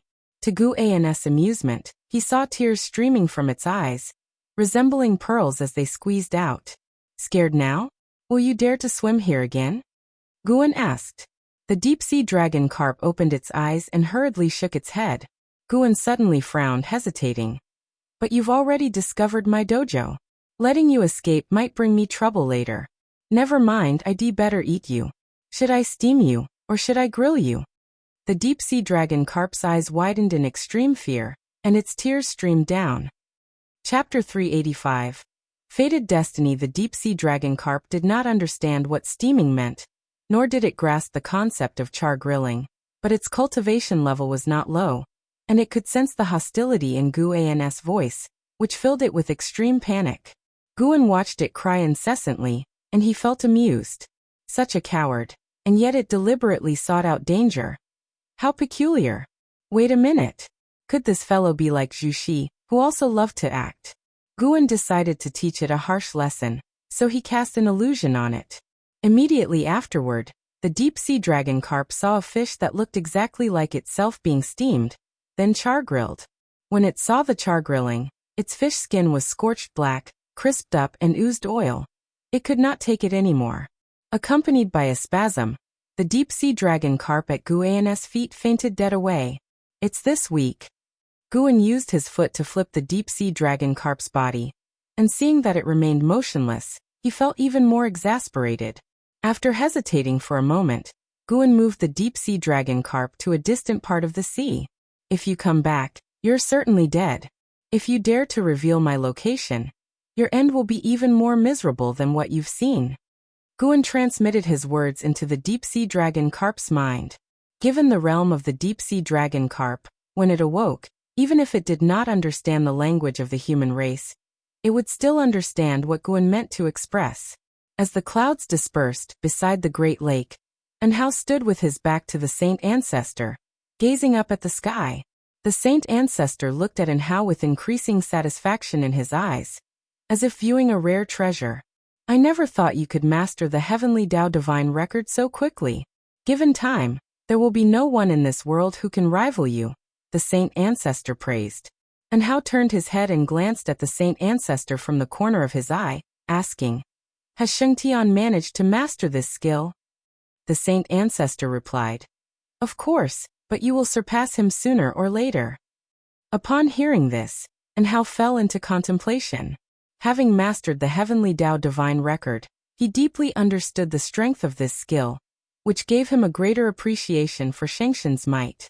Even in the immortal dynasty, all immortals deemed the holy court Shengtian the strongest in the world. How powerful must one be to win the respect even from rival forces regarding one's strength? I must leave now. Thank you, Senior, for your teachings. I will never forget this kindness, Anhao said. He turned around and bowed to the saint ancestor. The saint ancestor asked, "Will you make an enemy of the holy court in the future?" Anhao looked at him and answered, "I am not sure. No one can predict the future. However, I can assure you, I will not make enemies with the holy court on behalf of the immortal dynasty. My joining was solely for the pursuit of greater strength." The saint ancestor nodded, smiling, and said, "Junior, may you attain nirvana early. Once you do, you will awaken your true power and feel the force of the heavenly Tao, the supreme way in this world." Anhao acknowledged, then turned and leaped, transforming into a white light that sped away, disappearing into the distant clouds in the blink of an eye. The saint ancestor watched his departure with a sense of wonder, musing, "I thought this was a declining epoch, but now it seems to be the sign of a prosperous era. Who knows, looking back in 1,000,000 years, what myths will have emerged?" While the saint ancestor was ruminating, Guan was also reflecting. Inside the hidden spirit palace, standing on the path between the medicine gardens, Guan looked into the distance, murmuring, "This guy really is persistent." He was referring to the deep-sea dragon carp. Since their last encounter, 60 years had passed. After several days of silence, the deep-sea dragon carp began its search for the hidden spirit palace, a quest that lasted for 60 years. Over those 60 years, most of the disciples from the Third Medicine Valley and Mystic Valley had changed, and in the mundane world, several generations had passed on. The deep-sea dragon carp, having traversed many seas and faced countless dangers, finally arrived in the sea area of the hidden spirit palace. Now it was covered in wounds, its scales no longer the resplendent sheen of old. Here a few were missing, there some were gone, presenting a very pitiful sight. Its will moved Guan. He could discern that throughout those years, the deep-sea dragon carp had not divulged his, or the hidden spirit palace's existence to other demon creatures. Without probing for information, the creature had managed to find its way here. It seemed to possess hidden talents unknown to all. Under normal circumstances, given the distance, even a Mahayana realm might have difficulty finding the hidden spirit palace in 60 years. Ah well. Guan shook his head and continued to pick medicinal herbs. He opened his attribute panel while gathering the herbs. Name: Guan. Lifespan: 612/958, 702/371. Physique: Mixed Yuan Refined Void Body. Cultivation level: Taoist Hidden Immortal Realm Perfect. Almost 10 billion years of lifespan. Awesome. Guan was in high spirits. This was lifespan he had earned through hard work, not through theft or slaughter, and he felt a great sense of accomplishment. The world was stirring with excitement. Great powers and geniuses were emerging one after another, while he quietly developed his strength, watching the struggles of the world. He was racing toward longevity at an even faster pace, and the feeling was exhilarating. The more he thought about it, the happier Guan became, and he couldn't help but hum a tune. After he finished gathering the medicinal herbs, he returned to the supreme sect. The deep-sea dragon carp had just entered the region,